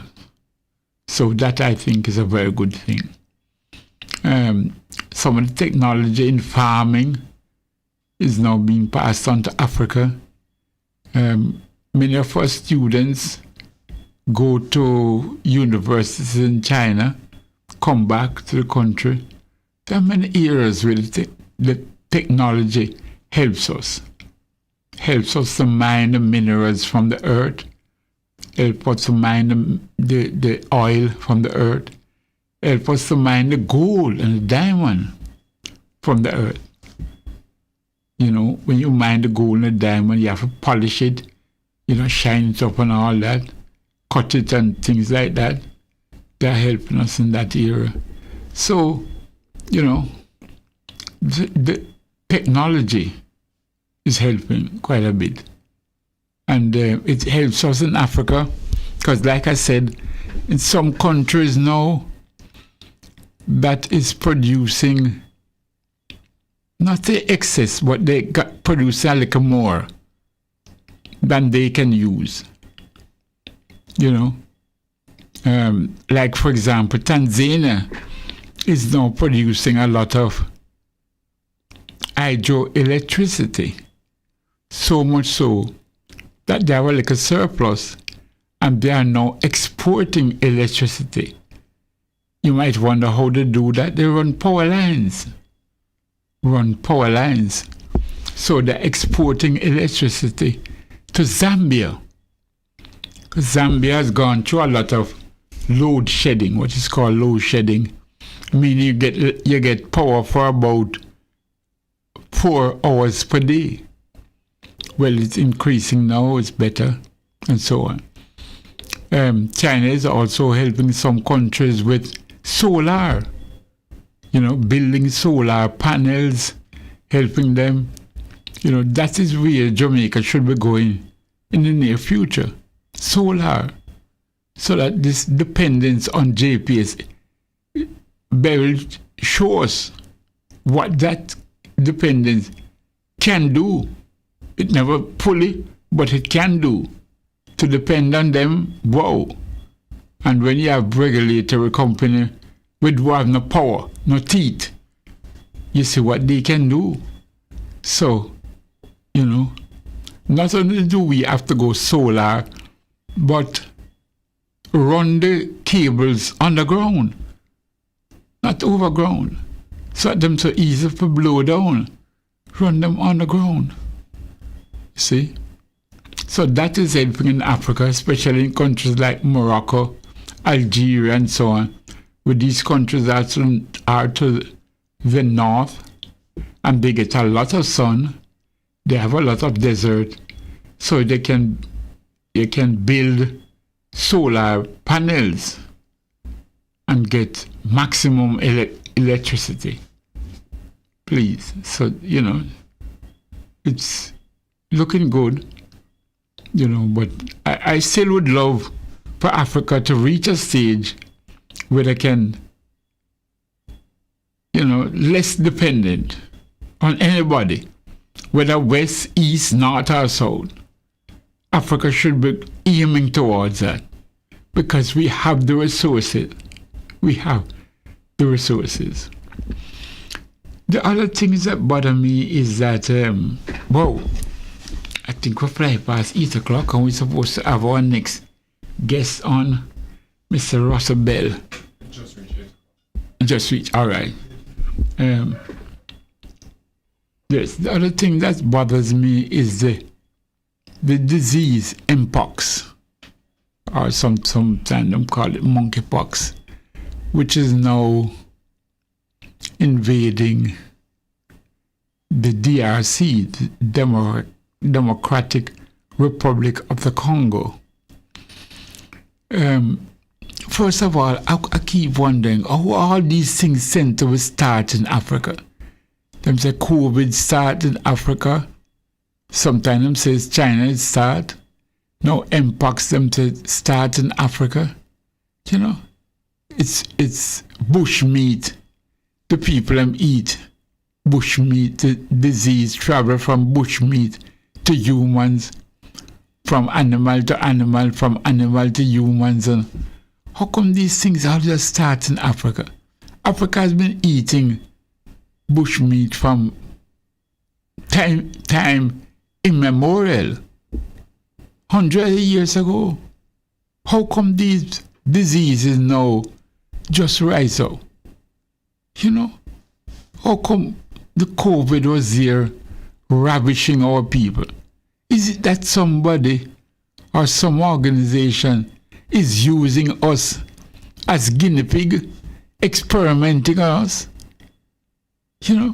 People who are be isolated in the bush, in the hills, isolated from other people. They're now getting diseases. And they claim now it come from animals and bush meat.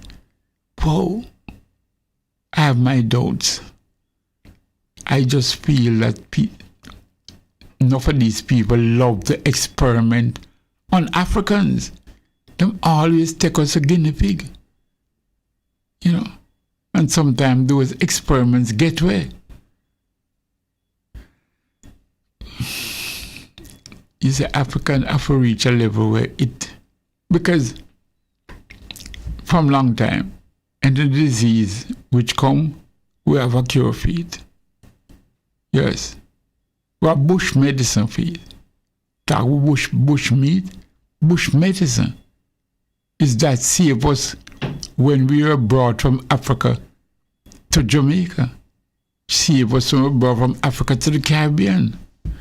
Serious. Bush medicine. That were given to us by the elders, especially the grannies and so on. Because we were dying a lot from just being brought over and given a diet which we were not accustomed to. We were forced to eat pork and all them things. We weren't accustomed to that. So it's when the grannies start discover and bring some of the bushes they brought, and some they discovered when they came here. So things like Cersei and many others bush that we realized that we can drink, and that we made our food become more medicine. So, that's what saved us, because those that were brought were dying off faster than those that were here. They were dying off much faster. So when grannies now find the bush, procure the belly ache, the eye ache, the tummy ache, different aches, we start to live longer and live better. So, with all of these things. But the diseases which now ravage Africa every time are not diseases that born out of Africa. They don't come from out of Africa. Brother, let's stay strong. Yeah, man. Now I'm going to quote what he has written. Quote, I was particularly struck by a conversation I had with a Greek professor attached to an international agency in Geneva. He told me his opinion of why West Europeans were supporting the rebellion against Nigeria. It was, he said, common among Westerners to sympathize with the underdog in any dispute, which in this case happens to be the Eastern Igbo.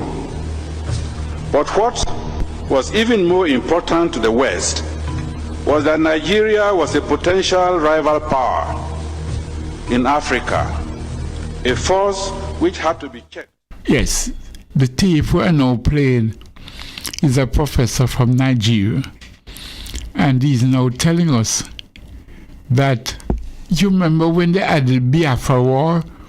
Biafra is like a state in Nigeria. And when the Biafra fighters were fighting against the national Nigeria, the country itself, and Biafra wanted to break away to form its own state, the West supported Biafra. They wanted to break up Nigeria.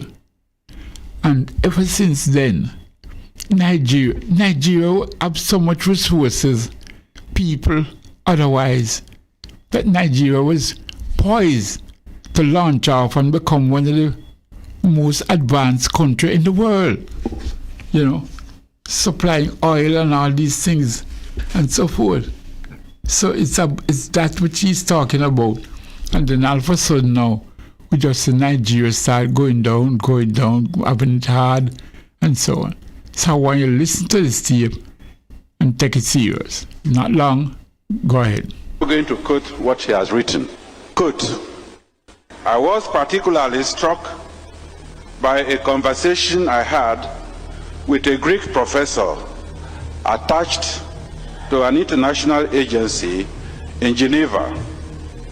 He told me his opinion of why West Europeans were supporting the rebellion against Nigeria.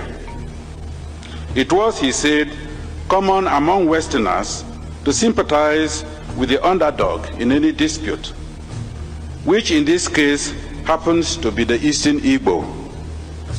But what was even more important to the West was that Nigeria was a potential rival power in Africa, a force which had to be checked before it becomes a threat to Western European interests on the continent.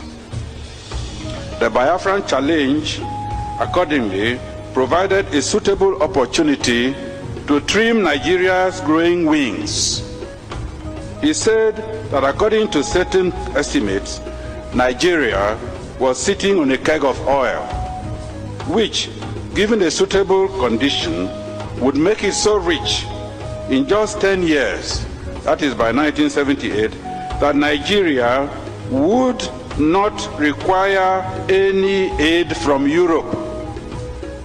Indeed, Nigeria would be in a position to assist other African countries, especially the poorer ones, and thus undermine an important basis on which European influence was exercised over them. I underline that.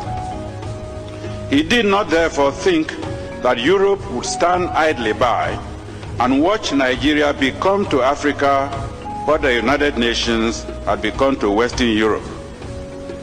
The rebel enclave, on the other hand, could be encouraged to become a rich but small and manageable African country, which would still be dependent on the West, just as some small oil-rich Arab countries have been. Finally, he assured me that whatever happened in the future, the West would never allow Nigeria to develop to a position where its wealth and power would threaten West European interests in Africa.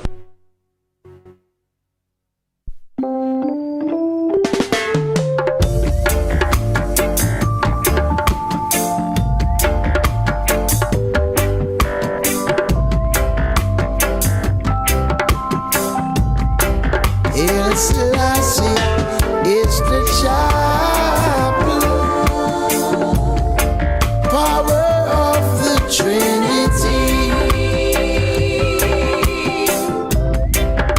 Build your mind in this direction. Serve the living God and live. Take your troubles to Selassie. He's the only King of Kings. Say it now, yeah. Conquering Lion of Judah. Triumphantly we all must sing. Yeah. Well, I search and I search.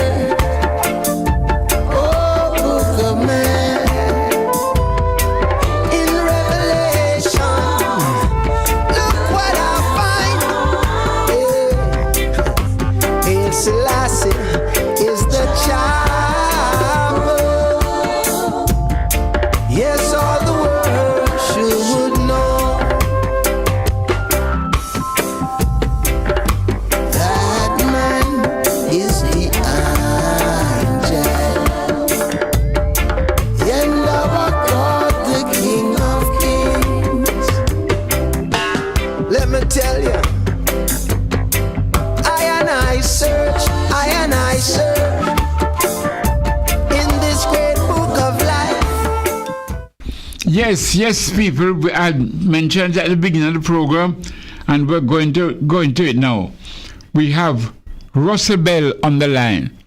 Russell, you know that for years I was advocating on this program for you to be the national coach.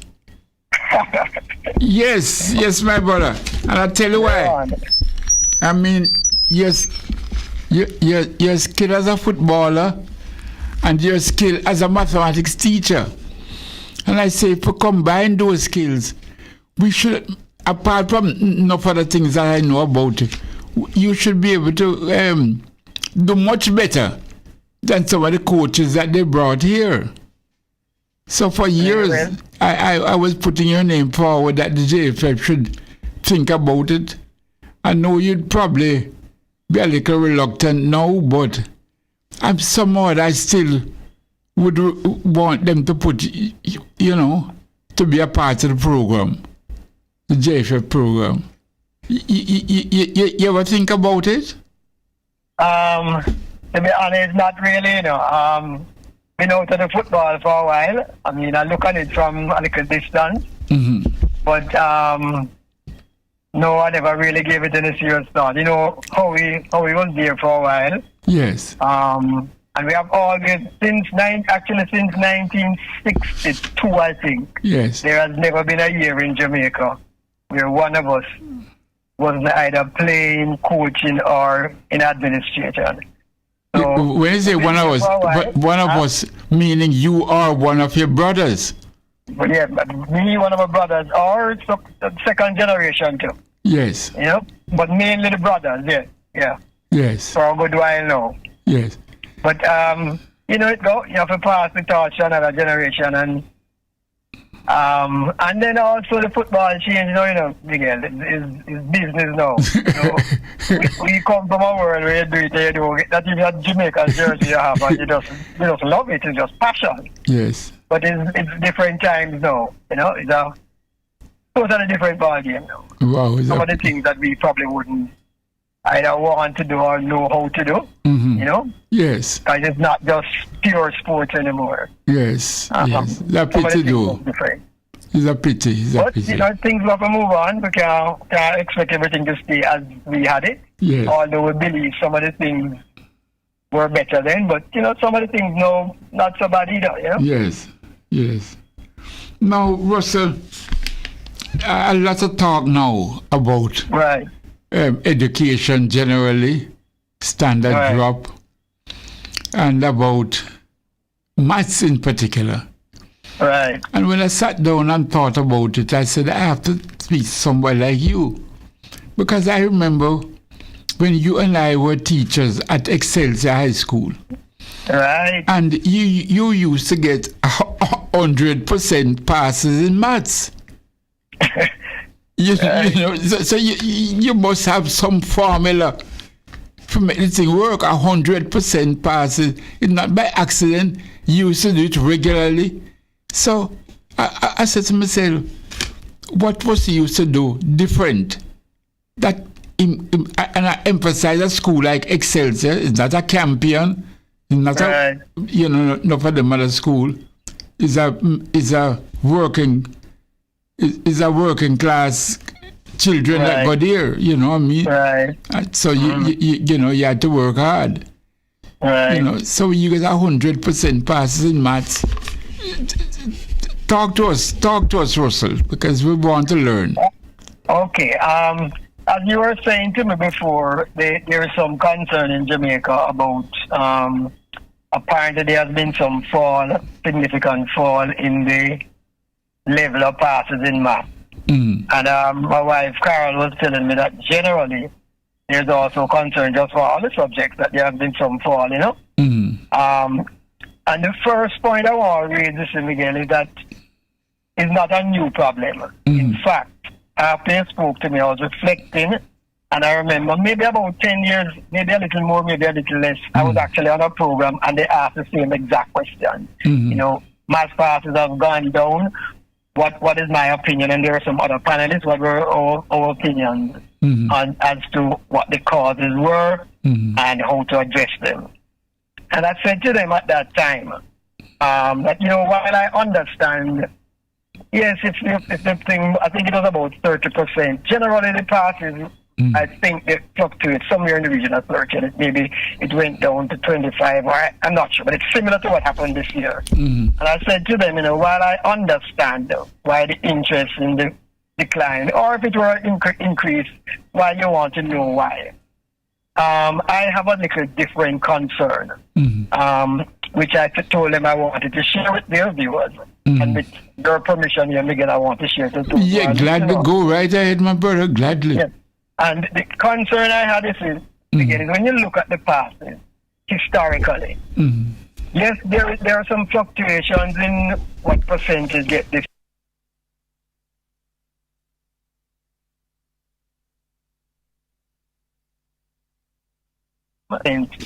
Of the students who are getting a 1, which is the highest possible grade. Of every 100 students who sat the exam, less than 5 got a 1. Now, what I'm going to say now, most of your listeners not going to agree, so bear with me a little bit. The math exam really simple, you know, Miguel. Well simple. Now, most people not going to agree with that, so just ask your listeners to bear with me and I will try to explain. Certainly. But if the math exam is as simple as I said, why is it that we're not discussing what I think we should be discussing, which is why it didn't fall from 90? Why is it we're discussing that it fall from 30 or where it fell from that zone? I really believe, and as you say, you know, we've been able to get fairly good passes over the years, and not just me alone, other people. So why is it we can't get this thing? So that is what I really want to start sharing with you. But in answering that, I think I'll answer the other issue, which is why it's moving at such a low rate and going down. But I want to make 2 preliminary comments first, though, Miguel. One is that the problem requires a broad discussion, continuing discussion with those that are directly involved in the education process, meaning the students and the teachers. And it must be over an extended period. Because the thing, and it's important to have discussions like these, we really need to know from the students and the teachers what's happening, and for them to have a bigger say in what policy to some extent, but certainly in terms of any intervention. Yes. The second preliminary comment I'd make is that I think we should also have discussions with students and teachers and educators in other countries, because the math problem that we are experiencing is not unique to Jamaica. Not every country has that problem, but US has a similar, if not worse, problem to us. And other countries do. So we need to knock it with other educators and I think teachers. Teachers must never be left out of the equation, because they are the ones that are there every day. They know what's happening. And then we can begin to move it from there. So those are the two preliminary comments I want to make. So the first point I want to make in trying to explain or analyze why it is what it is, whether we're talking about the 30 or the 90%, is that the performance in a math exam is not significantly related to the ability of the student or the degree of difficulty of the exam. And I want to say that again for your listeners, and feel free to interject anytime, Brother Miguel. The performance in a math exam is not significantly related to the ability of the student or the degree of difficulty of the exam. And just to strengthen what I'm saying, many years ago, they felt that the low pass rate was due to the difficulty of the exam. So they introduced, I don't know if many listeners will remember, they had a basic map in addition to the general map. But yet they found out, and I pointed out nationally also then, that the results weren't any better in the basic math course. So in fact, in many cases, worse. So the solution wasn't to make the exam easier. And it wasn't the problem wasn't the degree of difficulty, because the same thing happened when you change it, degree of difficulty. That's the first point. The second point is that performance is more related to preparation for the exam than the ability or the degree of difficulty. And we know that from sports. The great Usain Bolt, world's best, everybody know that. But if Usain didn't train from a year before any of the Olympics, even got the one in China, I think, where he broke the record. If he never trained for a year and, like just before the Olympics in China, like the marathon thing, and dead last. Everybody knows that, and pull up maybe also. So performance is really related to preparation. And I think that's where, when you see the success, that is more where it is coming from. The difference in the nature of the preparation. Let me link that now to the CXC exam itself. The CXC exam, math exam, which properly is called the CSEC General Math Exam. That is really a cumulative exam.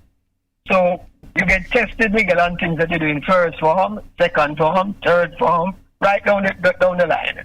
Now we know that, and even generally, not even necessarily the modern youth, they can hardly remember what you did 2 weeks ago. More asking than somebody to remember what they did 5 years ago without any practice.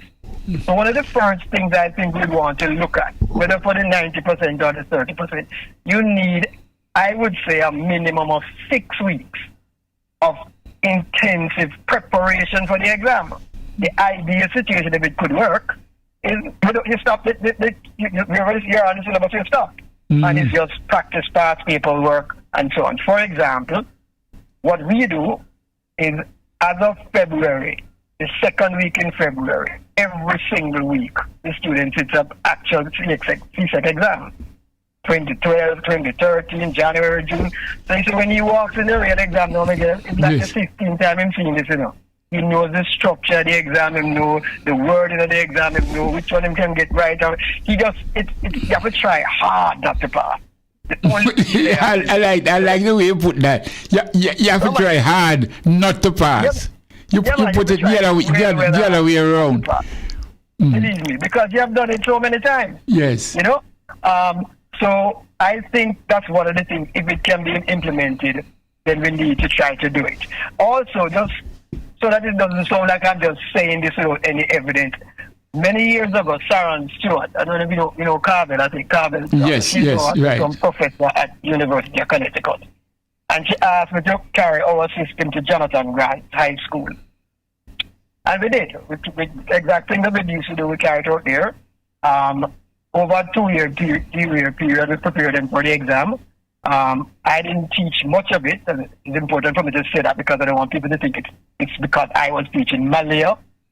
She taught the first year, and Danisha taught the second year.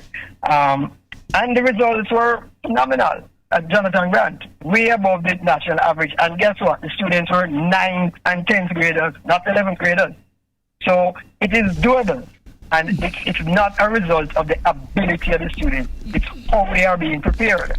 And it's not I'm glad you have emphasized that, because people feel that them have to go to camp, certain school, but they have to go to campion in order to get a one. No. And I want to emphasize that you took children at Excelsior and gave them so much ones. Yes. Yeah. Mm-hmm. Yes. The key, as I said, Miguel, is the preparation. Mm-hmm. So I think if we can find a way to institutionalize the preparation, then that alone would make a huge difference. Mm-hmm. And then there are some other issues now, and there are many issues that we can cover in the discussion today, but I'll touch on as many as I can. Why are we having a cumulative exam in sixth form? Why not have a first form exam? You do everything that you did, you're tested on what you did in first form. Move on to second, you tested in second form. So when you reach fifth form, what you're being tested on is what you did in fifth form. Yes. That's one possibility, and that, I think, again, would significantly make a difference. Thirdly, if you don't want to go that route, there's another route. You can do a topic exam. You do algebra, whichever form, you get tested, and you get certified in algebra. You do trigonometry, you get tested, you get certified in trigonometry. You do vectors, matrices, functions, all the different areas, branches of math that are on the CXC exam. You pull them out, maybe put 2 or 3 together, take the exam at whichever level you want, and you get certified for that. You don't have this big need for this cramming, and then in the youth head now, Miguel, is all about marathon. You just wait till 2 weeks before you just kill the marathon. And we know that don't work. It may work for a few, and even if it works in terms of getting passes, every single youth will tell you after 2 weeks they don't remember nothing. Everything gone. So it's a waste of time, but some may achieve a little benefit from it. So that in itself, I think, is an issue that we have to talk about. Then now we have some cultural issues. And the cultural issues sometimes are the more serious ones. For example, this is my experience. People may not share it, but you see, most students that I teach, there are 3 things that they think about when they think about math. One is that math is inherently difficult. It just, by nature, math is hard. Unlike every other subject, there's something just difficult. Second thing, they believe that you have to have a special ability to master math. There's some special ability that you must have. They don't think effort alone can get you there. And they don't think they have that ability. So when you put those 3 things together, they'll make it again. Math hard, you have to bright, and I don't bright, then it's done. Why stress yourself? Just go like a marathon, as I say, and be your best. Hope for the best, and bust 2 prayers the night before or the week before, and hope for the best. So they lack the motivation because they don't think they can do it. They lack the confidence, and Marcus said with confidence you win already. You win before you start, yes. And they quickly give up. They're not going to persevere. And on top of that, they are programmed not to think. The exam, because it's an exam structure that we have in the country now. They are programmed. You must read the question and immediately know the answer. If you don't know the answer, ask the teacher or ask somebody. You must read and don't know the answer and then start thinking. You don't work it out, yes. So we now have to try to reverse that and say, okay, let's see if we can get you thinking. Another thing which is related to what I said, but just saying it in different words, they really believe that some students are naturally brighter than others. And I know many people listen to me and say, yeah, they agree too. And again, give me a little time and I will try to discuss it a little more. Yeah, man, certainly you can. But and why just saying that, I remember when you would call at the home at nights to find out if the child is watching TV. Yeah. I remember you used to do things like that. Which would help a lot. They should be either in their bed or doing some homework or do. What abandon the TV? Right. Yes, yes. Continue, Russell. When you have this view now, Mr. Miguel. Yes. And I think, by the way, this view is really a deep view, I think it almost in the DNA. And I think it actually comes from the colonial days where, we were taught that, people with royal blood and superior to you. And so this thing of a superior type of person to another, that's in their DNA, I think. I mean, some of them you work with it and it's even if they still think that way they work differently, but they do not see that effort is the foundation of success, which is what I've been teaching for over 50 years, in fact. And that's what I see. Those who try the hardest get the best grade. So after you try a lot and you work hard, then things come more natural to you than the guy who never try. And that's what you call bright. But guess what? He had to put in the work at some time. You know your profession now, Miguel. I couldn't take on some of the things that you can take on effortlessly. Because you've been there before, you know what's go. So they would know, say, well, Miguel, you're bright in the law and you're bright in the math. But it's the time we spend and you're bright in the history. But we spend time before we get that kind of natural feeling for the thing. So you have to go through that little hump first. But because I don't believe deep down that the effort will get them there, some of them don't want to try. But with teaching, you can try to convince them. And I think it will work. So how do we address this problem, which is what I know you more want to look at also? And I soon stop. No, I'm glad to look at the foundation which you have laid. Right. Simple little things, effort, preparation, all. This carry over into law too, you know. If you don't prepare when your case, when you go before the judge, you sound like a momo. Yes, you have to prepare. Yes, a good law. You must. You literally have to cross-examine the birds in your backyard before you cross-examine the person in the court. You cross-examine the bird and you listen to the bird cheep and you listen to yourself talking. All these things you have to do in the bush and your backyard before you go into court. So that all of this is good. But in the profession, the doctor have to do it too. The lawyer have to do it. The architect have to do it. You know, yes, continue, my brother. Yeah, so in terms of addressing this problem, now again, whether it's the 30 or the 90, I want to focus more on the 90, but the approach is going to be the same for both. If we want to look at some specifics as to why the passes tend to fluctuate, I'm sure we can find that out. And the way I would do that is I think the ministry has a network. And I would literally go to every single school and ask the teachers, what are your opinions?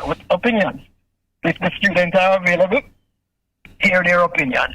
At the end of the day, you put those up, you get all of those together, and I think you will begin to see some commonalities. Maybe they were more distracted than the average, maybe reach a critical point with the distraction of social media, maybe the thing of teachers migrating, maybe the problems of there's a huge disjoint between popular culture and the classroom culture that is required for intellectual work. That's a huge problem. We have to find a way that we have to find a better common ground, because the popular culture is, I don't know if everybody remembers Fresh Prince, but that is part of the popular culture where you go in and you just give a joke and everybody just laugh and you go on again. In some situations that prevails, and that's hard to teach it. So you have to find a way to get the culture of the classroom and the culture of academia closer together. I think also once you look at the results, school by school, you will begin to see things that we never even thought of. I don't know, I can't tell you what we will see, but I think we will. So that is one way to address it. I believe there's another thing that we want to look at this, and I know I'm going on a little. No man, go on, man. It's all connected. It's all connected. Yeah, I think we want to look at a broader issue, which is why are we stuck at this 30% level, as I said? And to do that, I think maybe we need to step back a little and not just look at the problem of math in Jamaican society, but the problem of education, but some of the problems in Jamaican society, period. It's not just in education that we're seeing problems. No. And even in education, that's not the only type. We have the brain drain, as you know, Miguel, you teach a whole heap of youth. Many of them not in Jamaica again. No. Can we afford to lose, in some situations, the best minds we have, or some of the best minds we have? I know a youth, for example, Liam. Liam ADMAC started in 2012. And we sent up one single student. Well, I shouldn't say we, because he went to another school and, he started with that school. But I only prepared him alone. But Liam come first in the whole of Jamaica. And went on to do all kind of nice things in Cape and was going around speaking to people. Where is Liam now? Not in Jamaica. And I'm not blaming Liam. I'm just saying that's one example. And I could reel off many. And I think you probably can reel off a lot. Yes. Other countries are benefiting from what we did. Our brains. Parents groom them, we teach them, and with all our weaknesses in the school, we produce some good youth. Mm-hmm. And I mean, as I talk to you, I'm thinking of one now that just walked in a job that he said to me recently, it's only a Fortune 500 or 600 or whatever the name. He says, under them kind of people is inclined. He's good for life. Mm-hmm. Jamaica can benefit from that. And there are many like that. So that's an issue we also want to look at, because some of those can potentially come home. And who knows, maybe they go in education, you don't know what will happen. Mm-hmm. Mm-hmm. The other thing is that, George Beckford wrote a book long ago called Persistent Poverty. Yeah, I read it. Brilliant book. I think that book. Is still relevant today. Yes. A lot. The youth surrounded by a whole heap of poverty. And I think we need to address that. And of course, there's not just poverty, there's inequality. Mm-hmm. I don't know if this is true generally in Jamaica, but I know there's a whole heap more homeless people on the street. We know about crime, we know about the health services, violence, and we know this is some signs of insufficient urban planning. Now, the thing is, do we need to look at this package and say, is there anything that we can do as a package that will lift up everything in one go? And I want to give one final example. Mm-hmm. Football and cricket came to Jamaica. I know football was 1897. Cricket was about the same time, and it came to the British Army and the Navy. Mm-hmm. Now, when the cricket came, an immediate spread of fields, Wembley, Melbourne, Sabina, I can't remember all of them. What was the one? The school is named after it now. Can't remember. They had a whole network of cricket fields. Mm-hmm. We didn't have one single field for football. How did we get the field for football? In 1938, as you know, the workers started the whole heap of riots, and we had the trade union development that led to the political parties and eventually political independence. Political independence gave us the first football field, the National Stadium. The first field that was devoted to football was at the National Stadium. That didn't come by just narrowly looking at the problems in football. It came by looking at the problems overall and a broader solution of political independence. And with all the weaknesses of political independence, it brought that benefit. So I'm saying, I think some of us also need to just look at the Jamaica in a more holistic way and say, yeah, we have different pockets of problems, but maybe there's a one or two thing that if we do that, or those things, it will lift other things also. One of those things is a better appreciation of African history. Yes. How many people in Jamaica know about the manuscript of Timbuktu? Mm-hmm. I don't know. There are very few. Very few. How many people know about the civilizations of Africa that Mali. taught a whole lot of people everything? But yeah, even what you were talking about earlier on, what happened in Burkina Faso, Niger, and Mali, we don't know much. Mm-hmm. I think even before math is compulsory, history must be compulsory, and the idea should be to make us feel the way the Chinese feel about his history and the Indians feel about their history. We must literally feel that way about our history and understand what is good for us and what is not good for us. And I think that may sound abstract and out of the way, but I think those things will help. I've said a lot. No, they're not abstract and out of the way. They're vital. What you have said, my brother, vital. I've always felt that way too. Very, very good. Very, very good. You sideline the history. You have sidelined the national aspect of themselves, of our people. And that goes a long way towards the confidence and the treatment. We're not going to learn biology, maths, literature, and so on. Absolutely. I agree with you. Yeah, man. Because for years... My thoughts, Miguel, I don't know what you feel. No, but for years we have been telling them that they need to teach the teachers in the teacher colleges and so on. Teach them about Garvey. And then they now in turn will be able to teach Garvey. They don't teach it. Right. They don't, so we can't blame the children then when they not get the teaching. And then no, we're not able to teach them because we see the problem in the courthouse daily, you know. Daily, the ignorance is choking, my brother. Right. We see the problems. The crime and violence is a result of that situation. Right. So when you come now and make us know that it's not magic one, effort, preparation. These are magic one. You put in the effort, you get the result. Right. As talented as Usain Bolt is, he still had to prepare. Exactly. So, you're bringing it down to grassroots and therefore make it possible now for all of us to be able to succeed. Right. Yeah, man. Russ, I really want to thank you. I really want to thank you, my brother. And I hope that gradually, we can, like you said, in other words, you find us now, you have to work hard to feel. You do the opposite now, because you so master the positive that you have to go out of your way to feel. Right. Yes, man. Yes. I really want to. Two other things I want to mention. This is, Miguel, it's really just to emphasize to the listeners that I know when I say math easy, I know everybody's saying to you. I can hear that. Every time I say that's what they say. But really, if you think about it, and if you get somebody who understands math, remember, math is understanding and method at this level. It's not the whole heap of, you get a problem that has not been solved as yet by anybody. That's a different breed of math. And all that we're going to do with that one. But you see the math we get to know, everybody can say it's this method, and this method has 3 steps, these are the 3 steps. But you must understand it, don't memorize it. Because when a lot of students, based on how they've been prepared over the years, they tend to memorize things.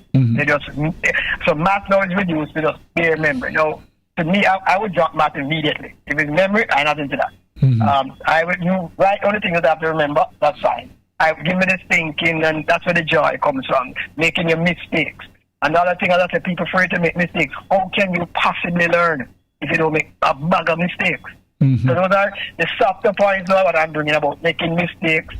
And trying to encourage in the youth also a passion for what you're doing. Not just about grades. Yeah, grades important, But at the beginning of every term, a lot of students may say, yeah, man, they match up on it. But after 2 days, you don't know, you forget about that. So you have to focus now on really the process and not so much the product. The product is the grade. The process is, right now, I'm in the classroom and I want to understand what this teacher telling me. Just understand that.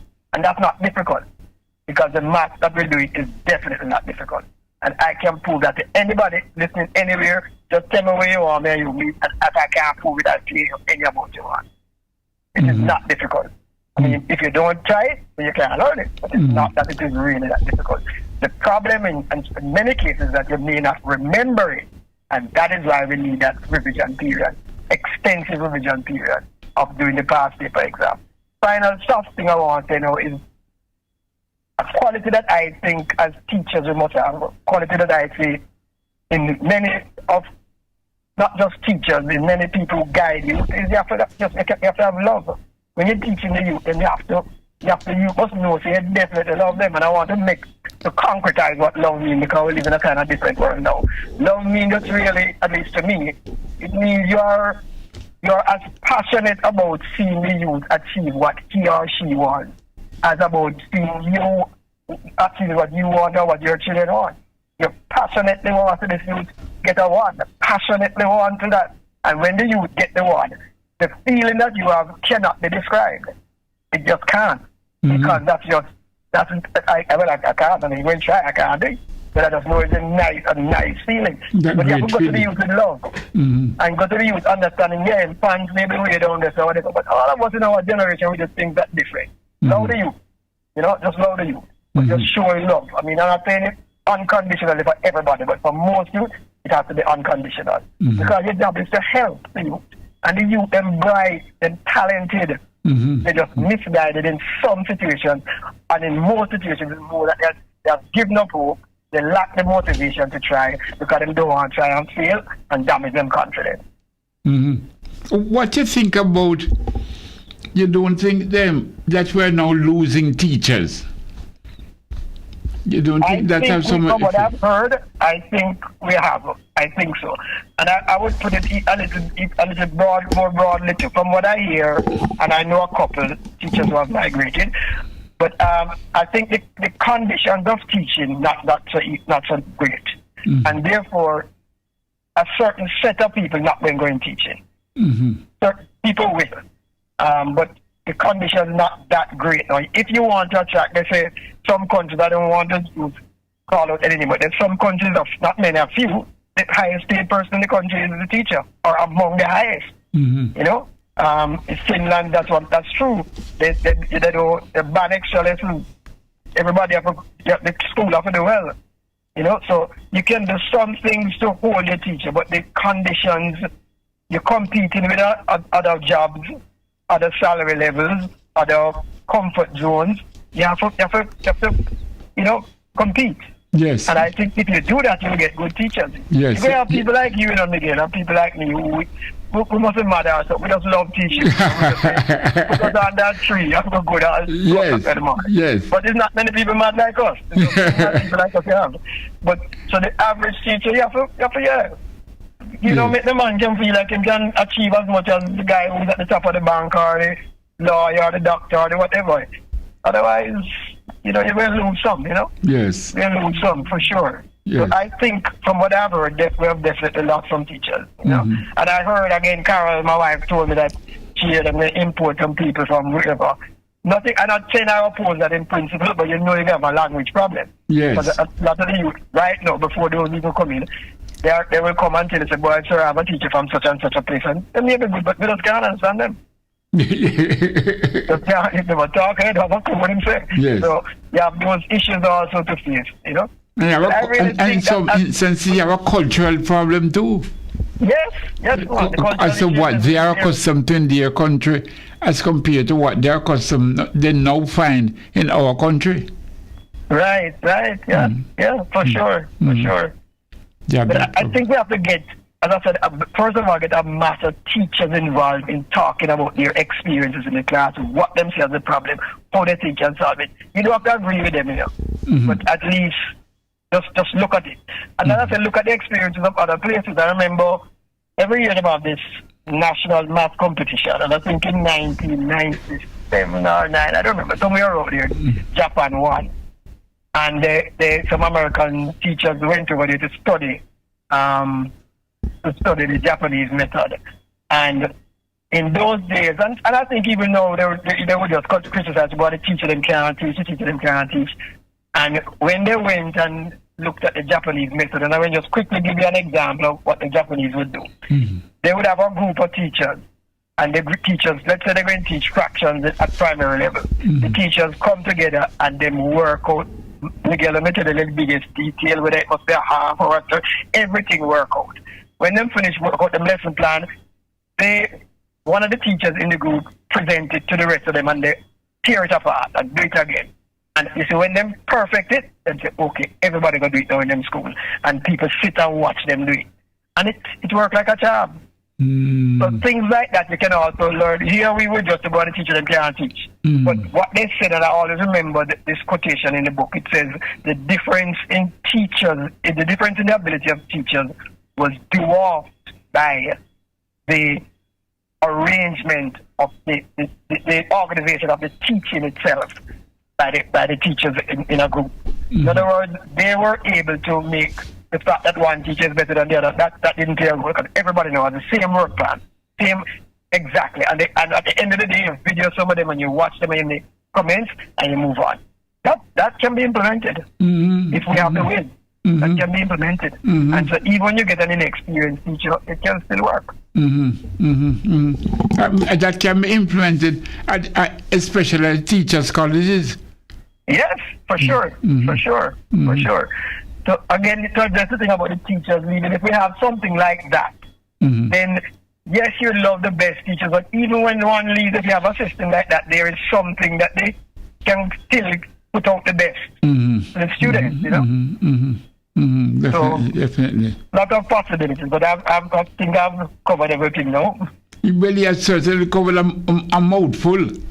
You know, if we just start slowly with some of the basics, then we'll get there. Russell, I want to thank you a lot, my brother. Thank you very, very much for joining us tonight. Thank you. I think we have all benefited. And I'm hoping that by you know, from you, Miguel, we're coming from Excess. So just let me know, and it's my pleasure to come on. all right, glad you, my brother. Thank you very much. Thanks a lot. All right, also. brother Miguel, take care and blessings to your viewers. Yes, I blessings. Give thanks. Nice.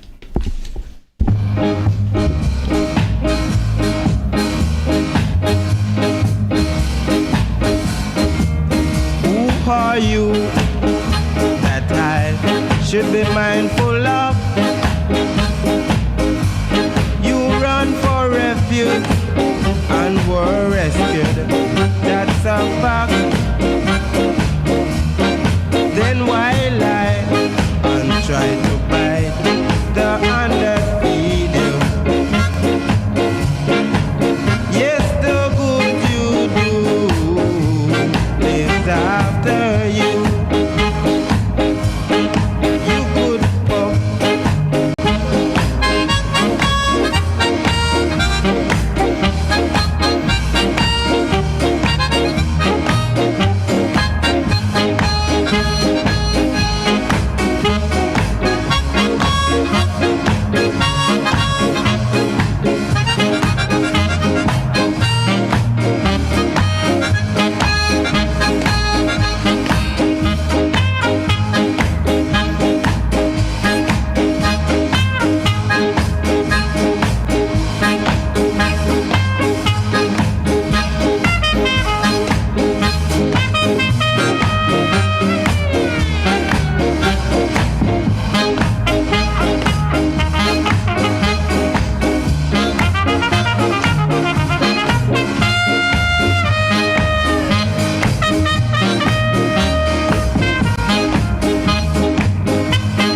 You could puff, puff and puff till you bust. It shall be rough, rough and tough on your side. So stop lying, don't try to bite the hands that feed you. For the good you do lives after you. And Stranger Cool, man. Stranger Cool. Yeah, man. My brethren, you know. Remember when I was a little youth? When I was a little youth, about all 12, 13, 14. Stranger Cool would come in the yard, you know. Yeah, man. Always a sing. Always a sing. Yeah, man. Stranger Cool. Yeah, man. Brethren, love him. He would always come check Gladdy in the yard. Gladdy good brethren. Gladdy will play the piano. Yeah. Stranger always come check him down at Lincoln Avenue. Yeah, man. That's where we used to live. Was like a youth and thing like that. Yes. Yes. I'm really hoping that those who are listening get some benefit from hearing the people that I brought on tonight. You know, you heard Russell Bell a while ago, and he's telling us some practical things, you know. You must be afraid to make mistakes. The thing work. I remember when Russell Bell would call the house at night when my children were going to his school. And if it's too late, and him say, him not asking me, no. He's talking to my daughter, my son. What are you doing? Watching TV? You do our test tomorrow. You can't be watching TV, tell them, oh, you know. That was how the children would brush up. So he says, just like he says, effort. Put in the effort. Put in the effort. Preparation. All these things. These are not hard. You know? And they love the subject.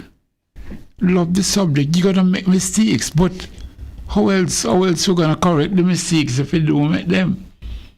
You know? Be passionate about it. Very passionate. And of course, get rid of the distractions. the social media and the phone and all that, there are certain times when you have to get rid of that. One thing I notice, when they show our athletes in the warm-up village, in the training villages, and you say all of them have phone in them hand. Our phone in them hand. Our phone in them hand. This, you got to put away the phone sometimes. You know, got to concentrate on what you're doing. And his method worked, brothers and sisters. When I get 98% passes, I felt good, very good, because I get 98% passes in history. You know, it's just about 2 students never pass, you know. 98% passes. But Russell would do even better. 100% passes in maths. So, my brother, you see why I'm getting? You see method and workout? Wow. So, start telling your children. When I tell about maths hard, tell them no. And if anything, you get in touch with me, and I will bring on Russell again. And you tape him program, you tape it. Or I think we're on YouTube tonight. Yes. So if you go on YouTube, you can see by the program, and you can hear it, and you can play it. So if you're gonna utilize the phone thing and so on, utilize it for good. Yeah, man. But please, don't tell yourself some maths hard, this hard. Like you hear him say, the history is very important, because the history of knowing yourself will help you, will give you a drive towards doing maths. And like you said, you have to have a passion about it. You have to have a passion. When me and Russell was teaching, we were young little youths. We were just about 20, 21, you know. So we loved the students, and the students loved we. We had a vibes about us. We had a vibes. And therefore the children were only too anxious to work. They were only too anxious to even please us. They want to work. But look at man. Yes. We can solve the problem. We can take our children out of this 30% maths to 90%. Yes, it can. You listened to us a while ago. The amount of time they're doing the exam, the practice exam. You know, you're gonna take the major exam in June. You start practice from February. So by the time you reach June and you walk in the exam, you have done it already. You have done it already. Take your mind out and start to maths hard, this hard, that. No, brother and sister. It's not hard. It's not hard. And I fully agree. The history of knowing yourself, knowing the greatness of the African race. You can, but I don't want to say it. Because how can you expect the children to do great if you don't teach them history and show them the greatness of the African who gave the world civilization? Maths. It was Al-Kazim who invented the zero in maths. Look how important the zero is. So a black man invented the zero. Yeah, man. So if you don't teach them the history and the greatness of the African, them can't have no confidence in themselves. And this long time Rasta said you need to teach the blackness and the greatness of the race, and the teachers and Marcus Garvey, and so you need to teach those programs at the teachers' college, so that when the teachers them come out now, they can teach it too. Wow.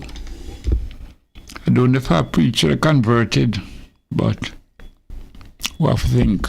We have to think.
peace and love.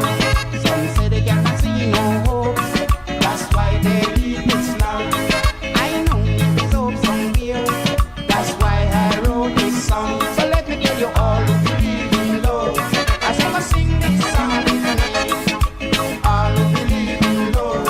I say go sing this song with me. Now they're singing la la la la la la la la la la la. I mean I know,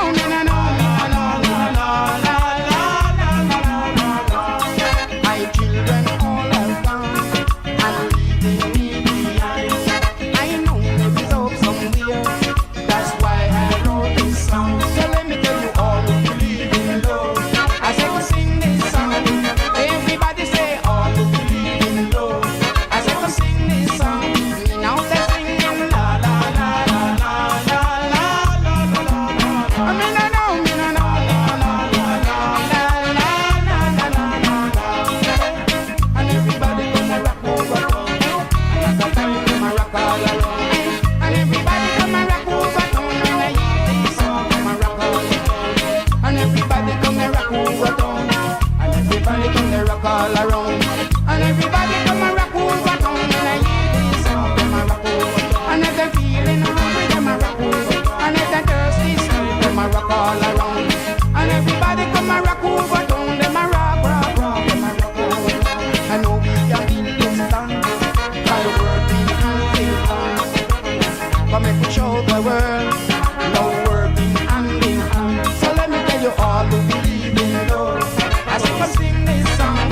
Everybody say all who believe in love. I say go sing this song with me. To all my friends in town, come sing this song with me. So that the world can see love working hand in hand. So let me tell you all who believe in love. I say go sing this song. Everybody say all who believe in love. I say go sing this song with me. Now they're singing la la la la la la la la la la. And everybody say la la la la la la la la la la. One more time la la la la la la la la la. And it's louder la la la la la la la la la la. And everybody come and rock over town. Everybody come and rock all around. And everybody come and rock over town. When I hear this song, come and rock over. I make me sing a little rock, come and rock over. Billy Bob, everybody come and rock all around. And everybody come and rock over town. Come and rock, rock. Yes. Yeah, man, we hear. We just get a little medley in the background there, you know. Make you absorb some of what you have heard so far and so forth, you know.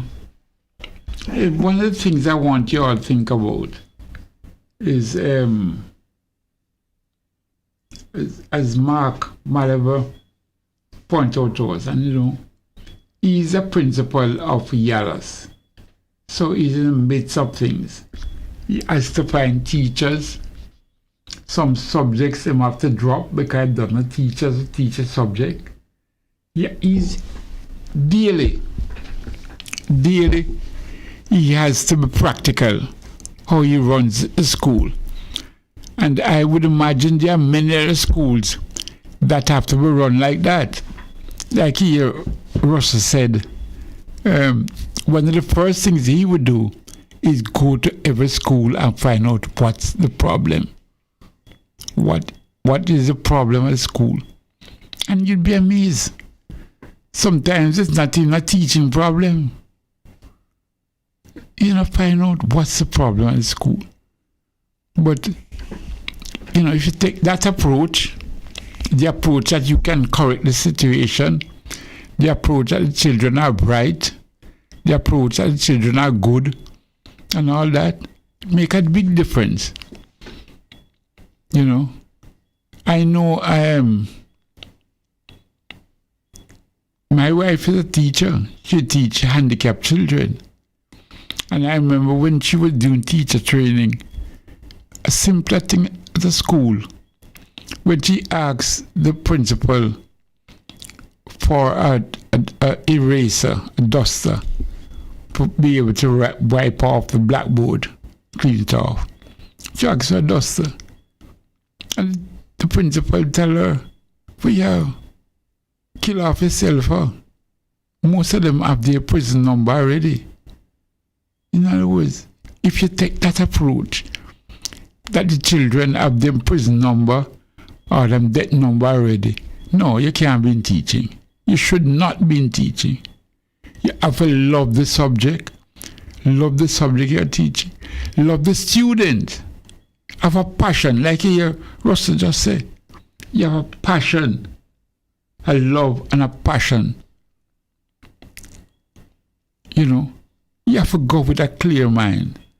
You can't go with that negativity. So all of that helps. And you'll get the children to respond to you, and we can see a difference. I want a difference in our people. I want a serious difference. Because when I talk to the youths them that come to me to represent them, and when I say to some of them, what school you used to go to? And I'm so ashamed, him tell me a school where he never put foot in that school one day. When I said to him, I'm going to write the headmaster and see if I can get one of your past report that I can put before the judge, and it might help you to get bail. I said, no, nobody write the headmaster. The headmaster don't know him. He never got to school. But he was telling me that before. And clearly that was his dream, that was his ambition, to go to that school. But he never got there. You know, when you quiz them some more, they always tell you, my mother never have it, so that's why I never get to finish my school. No, lie them and tell upon the mother. The poor mother makes so much, she wash off down to her, the nail them upon her hands, scrub down, to send them to school. And by the time they reach 14, 15, you see them start dwindle and them drop out. So we have to do everything now to get them. So the problem is not later on when they become members of King Valley Gang or this gang or that gang or whether it's his country or town. No, the problem is not at that stage. The problem is at the earlier stage. When you see them stop, go to school, leave the house every day, can't account for them turn up for, can't even spell them name, no homework. It was ever the problem result from. You see the problem early. So they won't come later on and come take Jesus off of the cross. Say his son will do it. Because if I walk with certain man and certain man do certain things, he might join them too. Why do you think your son exempt? I have to keep talking this. It might sound boring to you, but I see it every day, brothers and sisters. I myself, I go to the family court and I see the problem.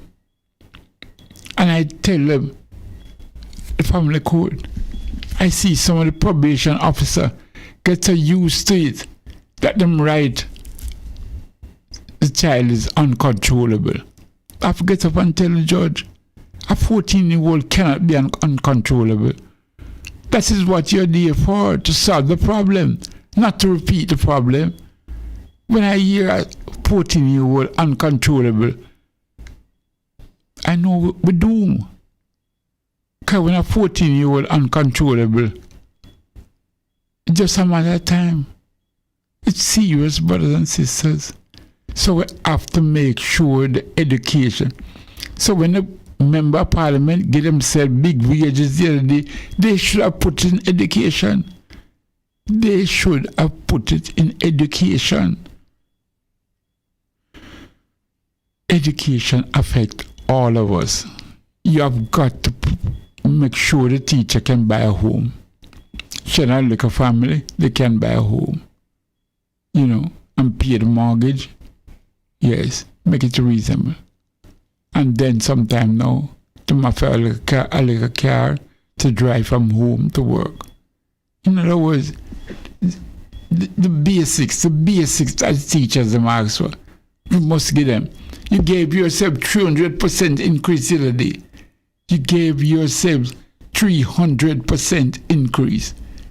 You know, you weren't thinking of the importance of education. And what is the reward? The reward is that Nigel Clark, after him do now, him get rewarded at the IMF as a good boy. You know? Yes. Answer it for me. Him get rewarded now as a good deputy manager at the IMF for doing such good work. Giving him and his friend them 300% increase. So you don't think that's the reason why I'm giving a job? Of course. A reward for his good works. Because running the country on behalf of the IMF. That's what he was doing. So please, brothers and sisters, we have to wake up. We have to insist that when a man comes for your vote, you have to insist that education is at the top of his list. At the top of his list. Like a year, one of my interviewees said, they said that they give the increase to the parliamentarians so that they can attract the brightest and the best.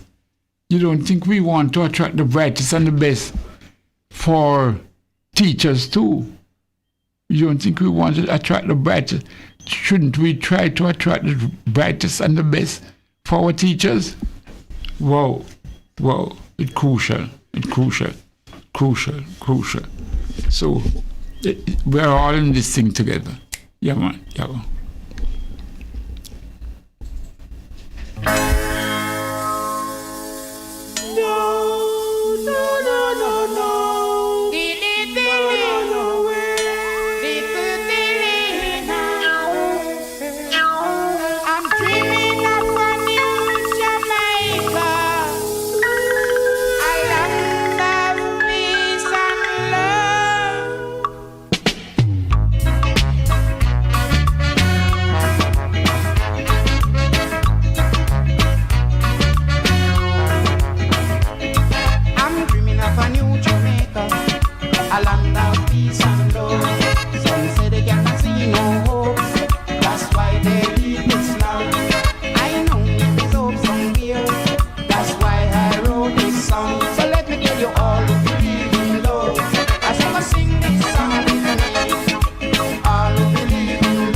Brother Gerald Pereira on the line from Guyana. Brother Pereira? Yes, my brother. Yes.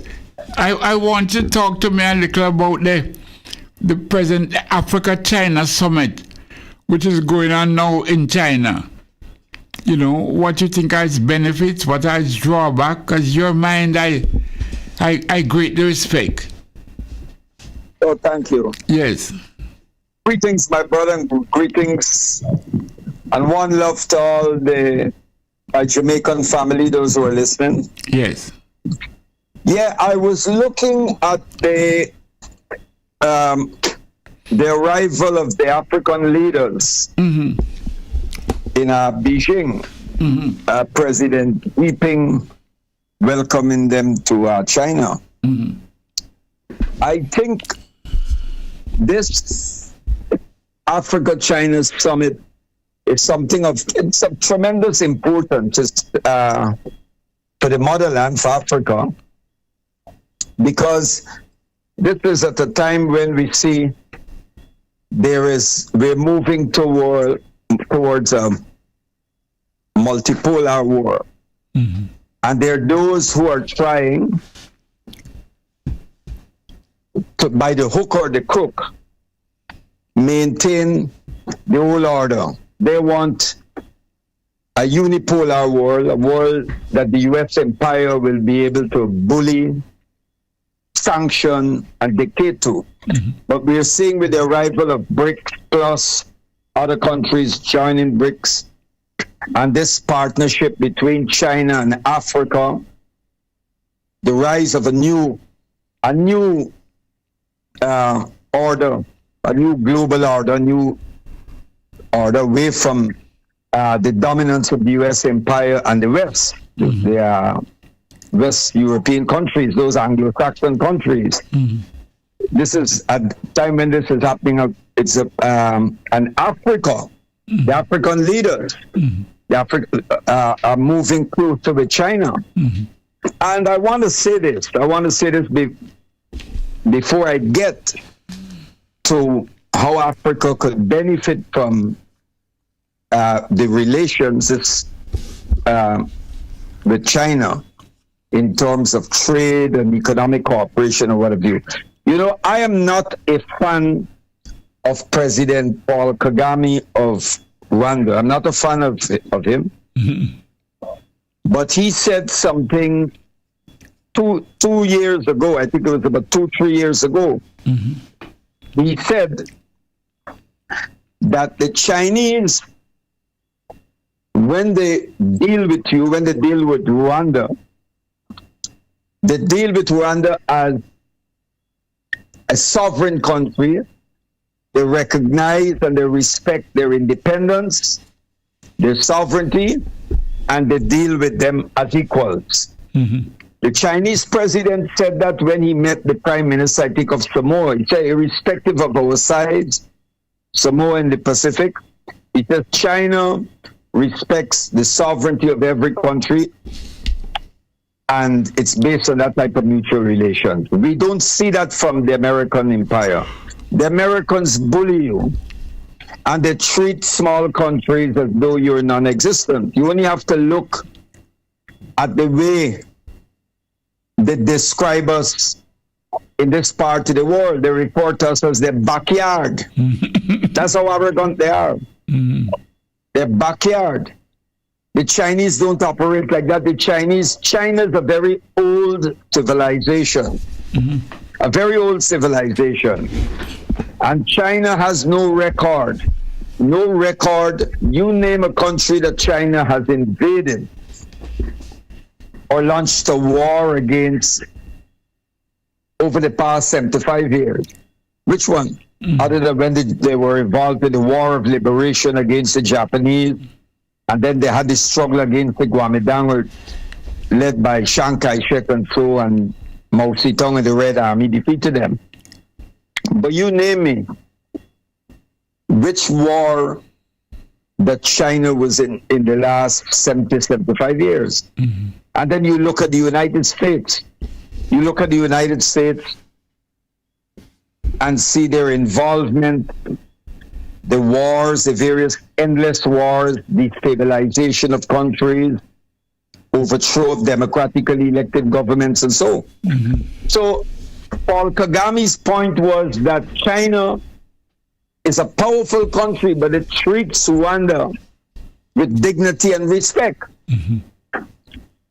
And the African countries, the arrangement, the trade deals that they have with China and the loans that they get from China, you cannot get that from the IMF or the IMF World Bank and the Western countries. Now, I want to clarify something for you, brother. This is very important. We need to, first of all, we need to understand that China relations with Africa is completely different to the Western European nations and the United States relations with Africa. Let me tell you what I mean. China, over the years, when the southern states of Tanzania, South Africa, Angola, Mozambique, and those countries were fighting the war of liberation against Portuguese colonialism and against apartheid, China was arming and training the liberation movement. China extended help to the Pan-Africanist Congress of Tanzania. China helped SWAPO, and many of the liberation movements. And it goes back even before those wars of liberation. This, when China was helping the liberation struggle in Africa, the Western countries were supporting Portuguese colonialism and supporting apartheid. Yes, so we know that.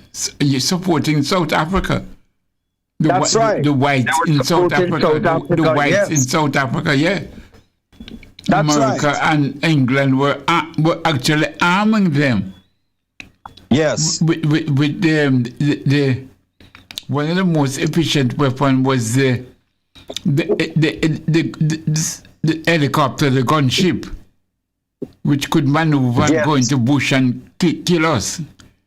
America, yes, that's right. Yes. They exported them. Yes. Yes, they were doing that. And you know, getting back, before we get back to the point with China, I think what's important for your listeners to know is that because we're seeing what is happening in Palestine, in Gaza, the genocide, the Israelis, the apartheid state of Israel, the racist Israeli state, they were transferring nuclear technology to the Boer regime, to the apartheid regime, with the full knowledge of the Western countries. Yes.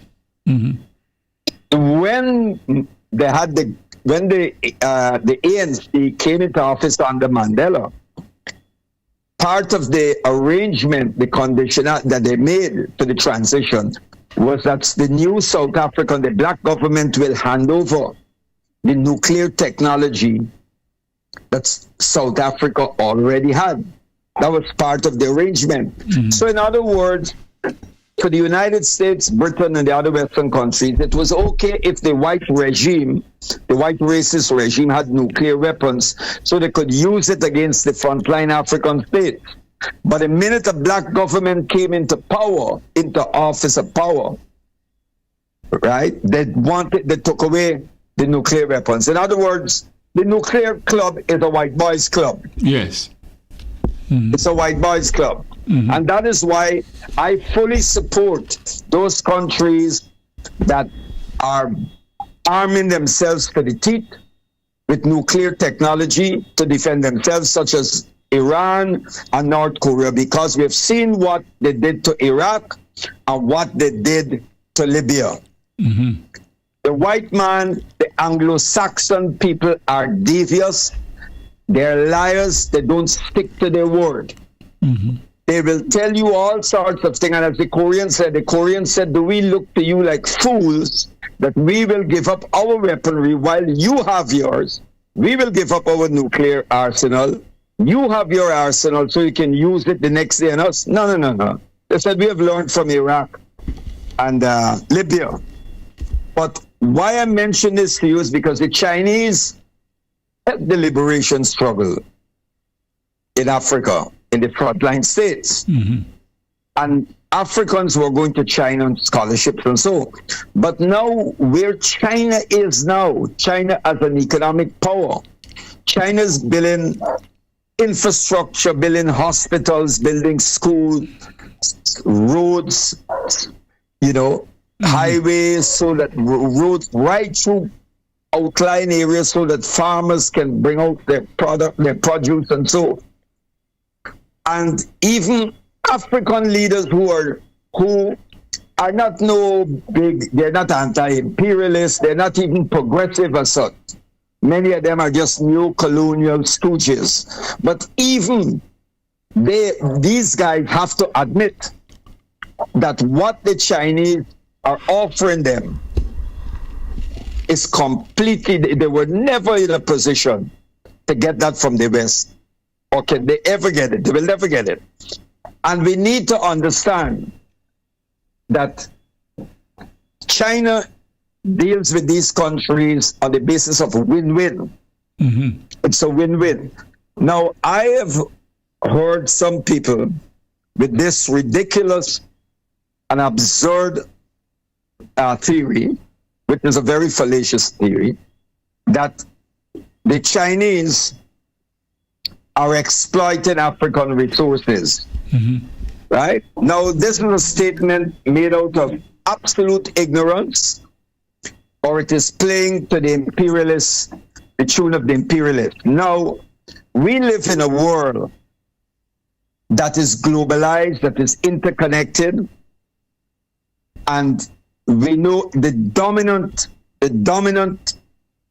economic system in the world happens to be capitalism. We know that. And countries are trying to break and disengage themselves, right? They move away from the US dollar and what have you, and the use of other currencies. So China, all countries, no country is absolutely self-sufficient. So countries, for centuries, they've always been markets, and people have always been traded. This concept that the Chinese have of the road and belt, what they call it, the road and belt initiative. Yes, Belt and Road Initiative. The Belt and Road Initiative. Mm-hmm. When you go back to thousands of years with the Silk Road, right? People were moving, coming from India through and going up to India through China and all of that. And there were Africans who were traveling. This is well documented. Africans from West Africa crossed, and some even went north to Africa, came right through by camel and boat and so, right up to China. They were bringing spices and silk and all sorts of things they were trading. And this was long before the story about Marco Polo and all that. And that Colombo, they told us about. Long before Columbus. Yeah, this existed. You know? So this is nothing new. So the Chinese now, what the Chinese are doing in Africa, the Africans are winning, and the Chinese, of course, China needs certain raw materials and so. Yes. But the arrangement that they make with the countries, with the countries in Africa is completely different. It is not a relationship based on subservient. It's not an imperial relationship, because one of the things about imperialism is that imperialism can never be in a win-win situation. Imperialism, which is a higher form of monopoly capitalism,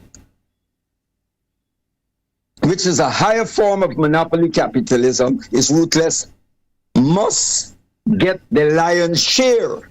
They must get the lion's share. And it's because of centuries of this imperial domination that the West was able to build their societies and economies, attain very affluent societies at the expense, suffering and permanent on the development of Africa. Walter Rodney, the great Guyanese and Third World African scholar, was clear about this in his book, How Europe Underdeveloped Africa.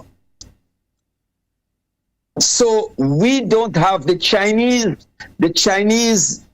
never had ships going to Africa and capturing Africans and enslaving them to build China. The Russians then had ships going to Africa and capturing Africans and building the empire. You know? They didn't have that. That was purely a West European or Anglo-Saxon project. That was a project, the colonial genocide and the enslavement of Africans was something done by the British, the French, the Belgians, the Portuguese, the Spanish, the Dutch, the Danes, and the United States when it was the 13 colonies at the time, and even after. So those who want to tell you about the Chinese, and we need not to fall for their ignorance and this false narrative that they're putting. I mean, I listened to Barbados Prime Minister Mia Mottley when she signed a deal with the Chinese. She said, never in the history of Barbados we had something like that, or could we ever get it?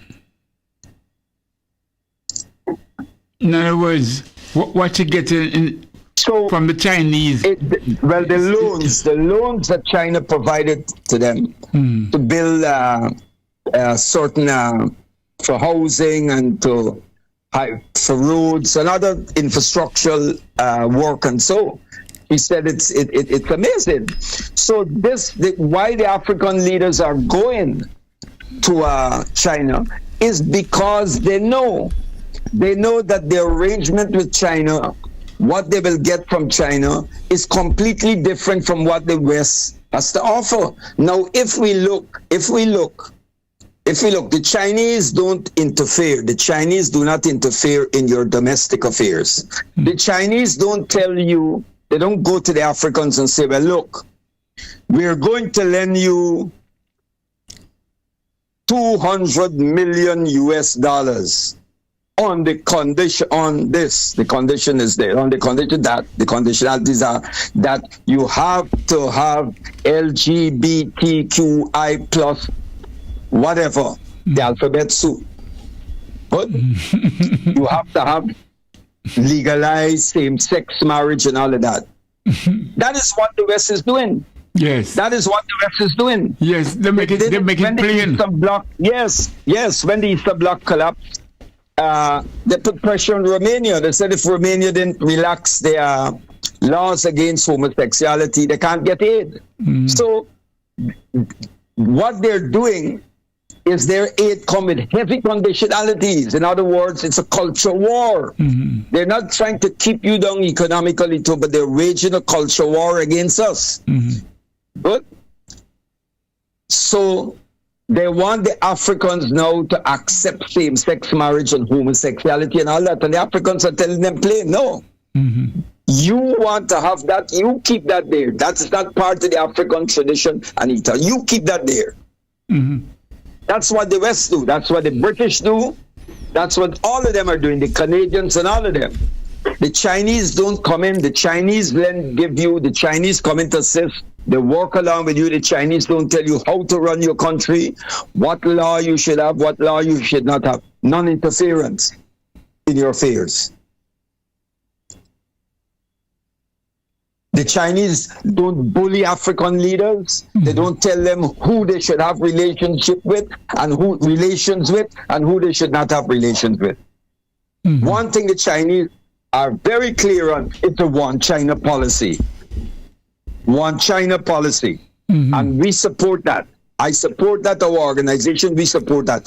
One China policy, that Taiwan is an integral part of China.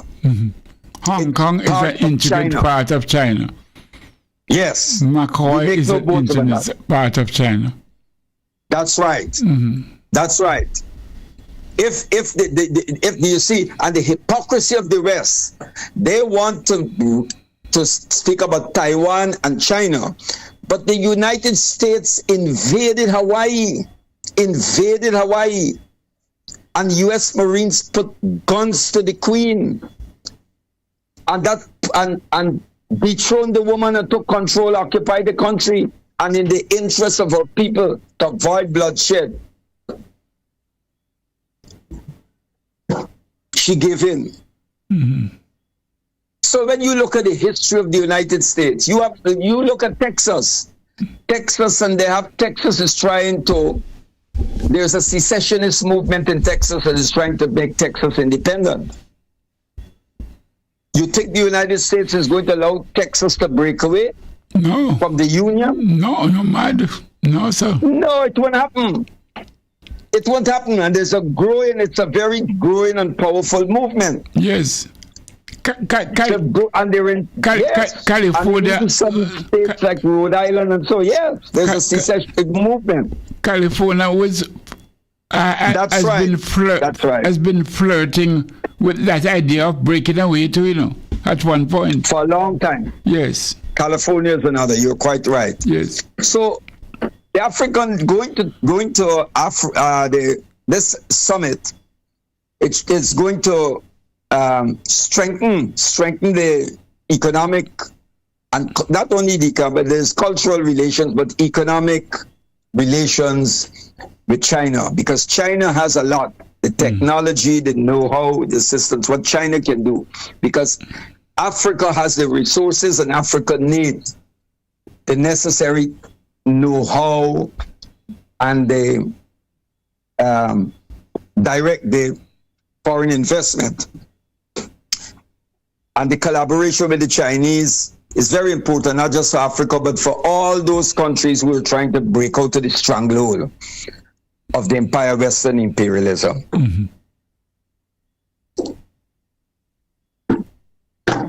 So you have leaders from who you can consider. I see the president of Ghana is there, and he's a man that has implemented neoliberal economic policy.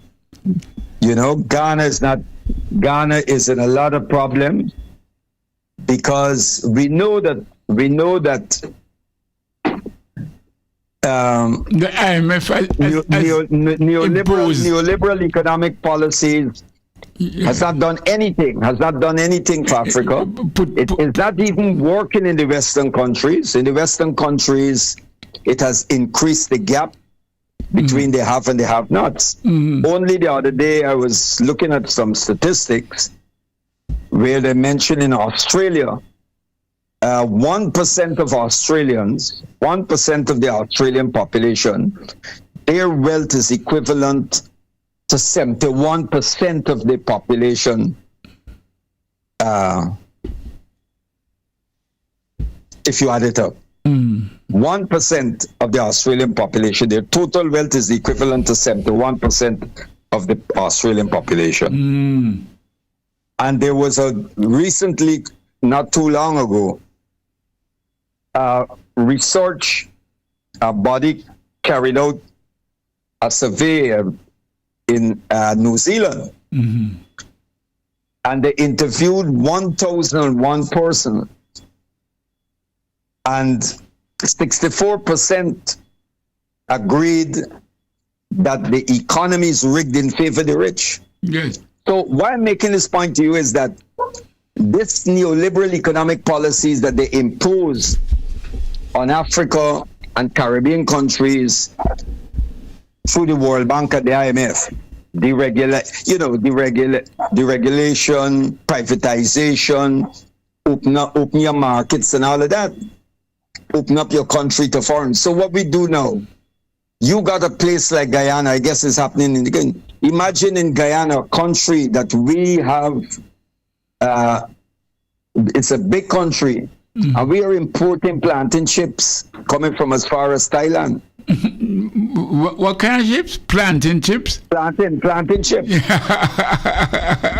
Right? This is a country that you're known for coconut water. We have 800,000 people, and we are importing coconut water in a box from Goya made. We're importing, we have things coming from all over. And it's ridiculous. It's ridiculous. Well, let's multiply that. That goes for Jamaica too. We are importing coconut water from Thailand, these places. We are importing banana chips and so on from Dominican Republic. You know. We have so much plantains here. So whatever is the same for Jamaica also, my brother. It's a policy of the West. Because we've allowed them to bully us. This nonsense that we're talking about here that is happening about importing plantain chips and coconut water, that was not possible when we had the giants of Caribbean integration, such as Forbes Burnham in Guyana, Eric Williams in Trinidad, Barrow in Barbados, and Michael Manley. And it was because people like Michael, whatever we might disagree, we have to agree that Michael Manley was progressive and he was anti-imperialist. So whatever differences we might have had, or whatever the shortcomings, we know that the United States, U.S. imperialism, destabilized Jamaica, destabilized Manley. Yes, with CIA Argo.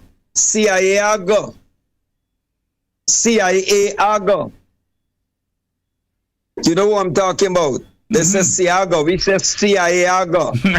CIA. Siago. Yeah. Yes. Yeah. You know? Yes. It and look here. Yes. It was clearly in the arms of the CIA. That's right. Yes. That's right. Look at the weapons that used to come into Jamaica there. Where were those weapons coming from? So why I'm telling you this is, you know, when you look at our relations with the Chinese ain't coming in to put guns and give people guns to destabilize and overthrow no government. The Chinese respect. They will, whatever government, the Chinese deal with government to government, and they build the people to people. They deal with you. They do not come in and tell governments, any government, how they should run, how they should administer their national affairs. And that's what we want. That's what we want. We want to be free, sovereign, and self-determining nations. We don't want the bullies. You know, in our country, we have a saying here, we know it for a fact. The U.S., Guyana is independent and sovereign on paper. On paper. Our country is run by the U.S. Embassy in Guyana. They transmit the directives on strategic decisions, very strategic and important policy decisions. It is sent from the State Department through the embassy, and our neo-colonial leaders go along with it. The Chinese don't interfere, meddle in our affairs. You know? And then you had people like Hillary Clinton and others were going to Africa. She went to Africa to tell African leaders some time ago to beware of the Chinese. And the African leaders had a good laugh. They had a laugh at her. They said, this woman, you people supported apartheid when we were struggling against it and when we were fighting our liberation struggle. Now you're telling us about China. We saw what you did to Libya. We saw what you did to Zimbabwe. Sanctions on sanctions on Zimbabwe, sanctions on Eritrea. And you come in to tell us about the Chinese. You see, the Anglo-Saxon people, the Western European nations, they are so blind to their arrogance that they don't hear themselves. Yes, very much true. They don't hear themselves. They don't hear themselves. They're supporting genocide in Gaza, and then tomorrow they're going to come and lecture you on democracy. You know, it's amazing. Yes, it baffles my mind. My mind too, because they're murdering people in Gaza. And they come tell us how to live. Yes. Bafflement. Yeah. It's hypocrisy of the highest order. It is. It is. And we have a lot of leaders who are cowards. Who we have one. We have one. That's a coward. This is that whole. This is one. Him not only a coward, him bow. Bow to them, man. Him doing one thing against what is happening in Gaza. Yes. Yes. Well, you know, in the African tradition, we know, brother, because African spirituality covers all humanity. African spirituality is about love for all humanity and solidarity with all those who suffer. African spirituality. So an injustice done to anyone, to any anywhere, is an injustice. Is a threat to justice everywhere. Everywhere, correct. Yes. That's right. Yes, that's right. That's right. So when you shut your mouth on Gaza, you know, brother, you know, when I'm traveling, I have to hurt my head in terms of the routes I go, because they don't allow me, because what I've written, the things I've said, I don't get visas to go to certain places. You know, yes. I can't even get a transit visa for the United States. But that's okay. I'm not bothered by that. Mm-hmm. You know? You cannot. And this is what they do. And they tell you about, they refer to countries like China and other countries as undemocratic and all of this. But if you look at it, China, if you go by what their standards, China is 10,000 times more democratic than the bogus democracy of the West. Well, when you look, we see before us now. The election is coming up. If they put, even if they put in a black woman, she can correct the two false term of Obama. Obama didn't change anything. Obama didn't do much of the black race. It's just the projects are still there after Obama. Unemployment, segregation is still there now in America. Yes. Yeah. She will just be the black face. You see, white supremacy is very devious. It's very cunning and crafty. You know? So what they realize, what they do is they put a black face on white supremacy. So you get the Kamala Harrises and the Obamas and all of them. So when you jump up, you say, well, look, you know, you have Colin Powell, you have Austin, you have the U.S. ambassador to the United Nations that put her hand up in support of genocide. Greenfield. You know, Greenfield Thomas, yes. She came to Guyana and we picketed, we demonstrated against her. We demonstrated against, we were shouting, I don't know if they had their windows up, but we were shouting, telling them, get the hell out of Guyana. They're not welcome here. You know? So, Kwame Ture said many years ago, Kwame Ture, formerly Stokely Carmichael, he said, black faces in high places doesn't necessarily translate to, as black power. You know? Yes, absolutely, man. So, what white supremacy is doing is putting out black faces. Yes. Putting black faces on white supremacy. And make it look more terrible now because it look like it's black people. And more palatable and acceptable. Right. Yes. The killing of black people. That's what it look like. Yeah. But my brother, thanks a lot. I'm really grateful for your sharing the thoughts on China. Yes, anytime, brother. The relationship between one struggle. They're one African people fighting for total liberation. I thank you a lot, my brother. I called upon you at the 9th hour and you responded. I thank you very much. And we certainly keep in touch. Welcome, brothers. Thank you very much. Welcome. Thanks a lot. Stay strong. Yeah, man. Yeah, man. There you have it. Well, I think we have come now. What time it is? 9:55. All right. Next 5 minutes. We're closing the program. I want to thank all those who participated. I want to thank Brother Marcus Goff, who explained the case yesterday, and that we'll have to work out a strategy now that we can make sure that every Rastafarian that goes before the court present a document which shows that he has a right not to smoke ganja, but also to distribute ganja also. I thank Brother Mark Malaver, the principal of Yaras High School. He was very, very clear, very, very good.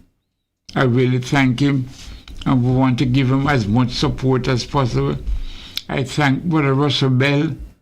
Yes, he has always made maths easy, but he's so brilliant at it.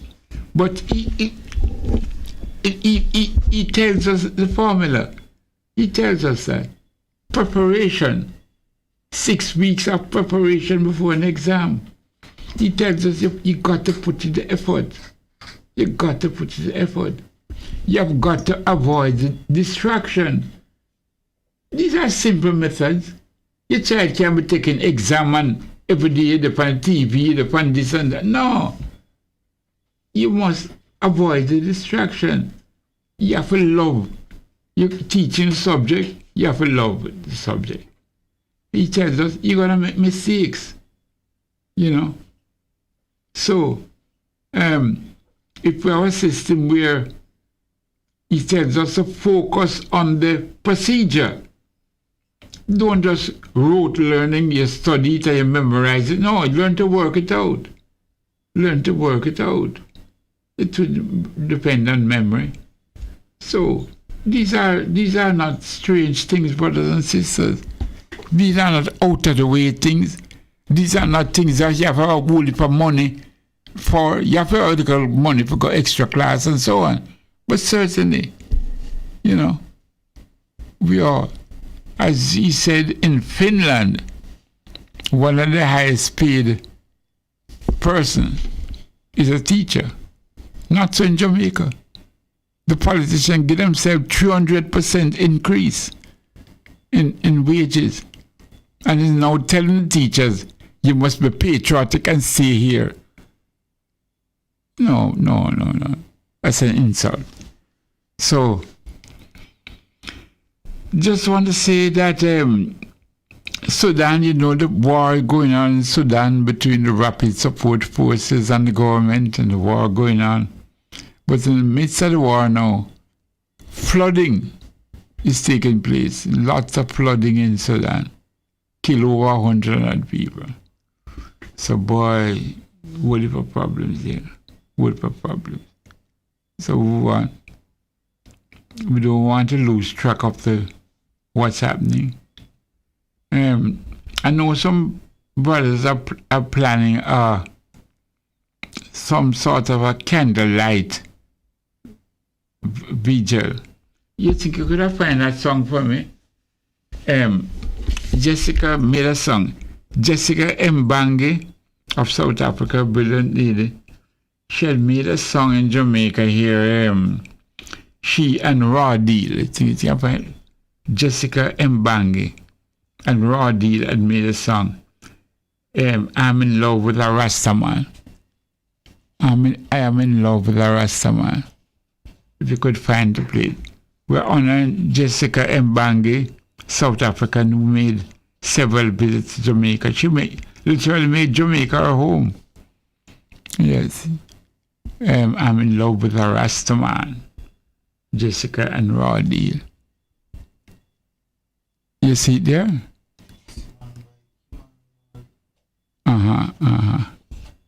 The engineer is searching.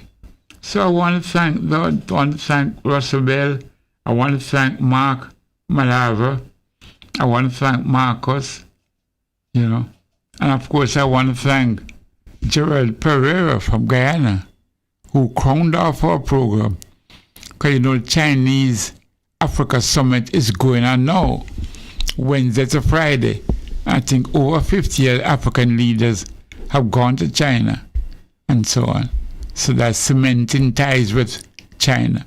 Like the brother said, China don't give you a loan until you say you must become homosexual. That's what the West does. If you allow homosexual, we will give a loan. Well, out of order. Yes. It's the one by the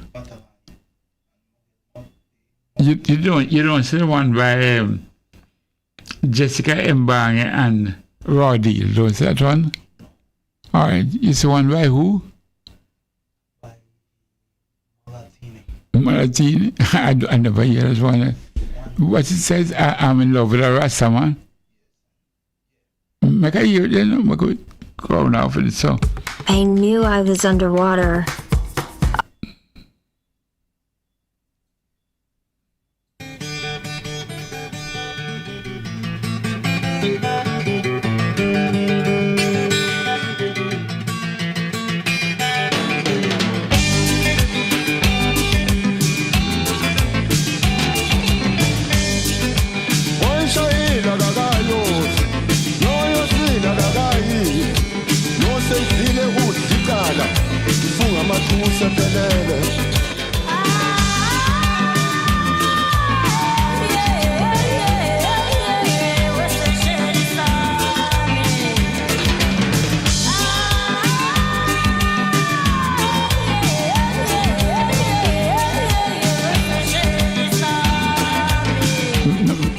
Yeah, man, I don't know what language this is in, but it sounds nice. Yeah, man, it sounds very nice. Yeah, man, once you give me the African tongue, yes. Yes. Crown out the program with it, boy.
Strictly to gay music.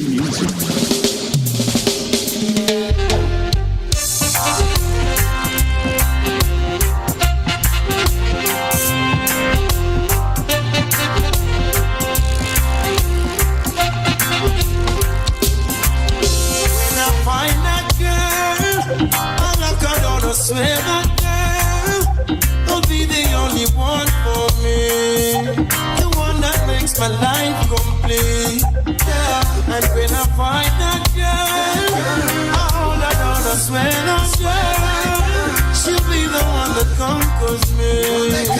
My love will take control of me, yeah. Would you be at one of my shows? Good love, it's almost like all of alone. Would you be in front of my face? Yeah. Good love, something that I wanna embrace. Yeah. I got a king size bed, but no queen to share it with me. Saying that I wanna know your name.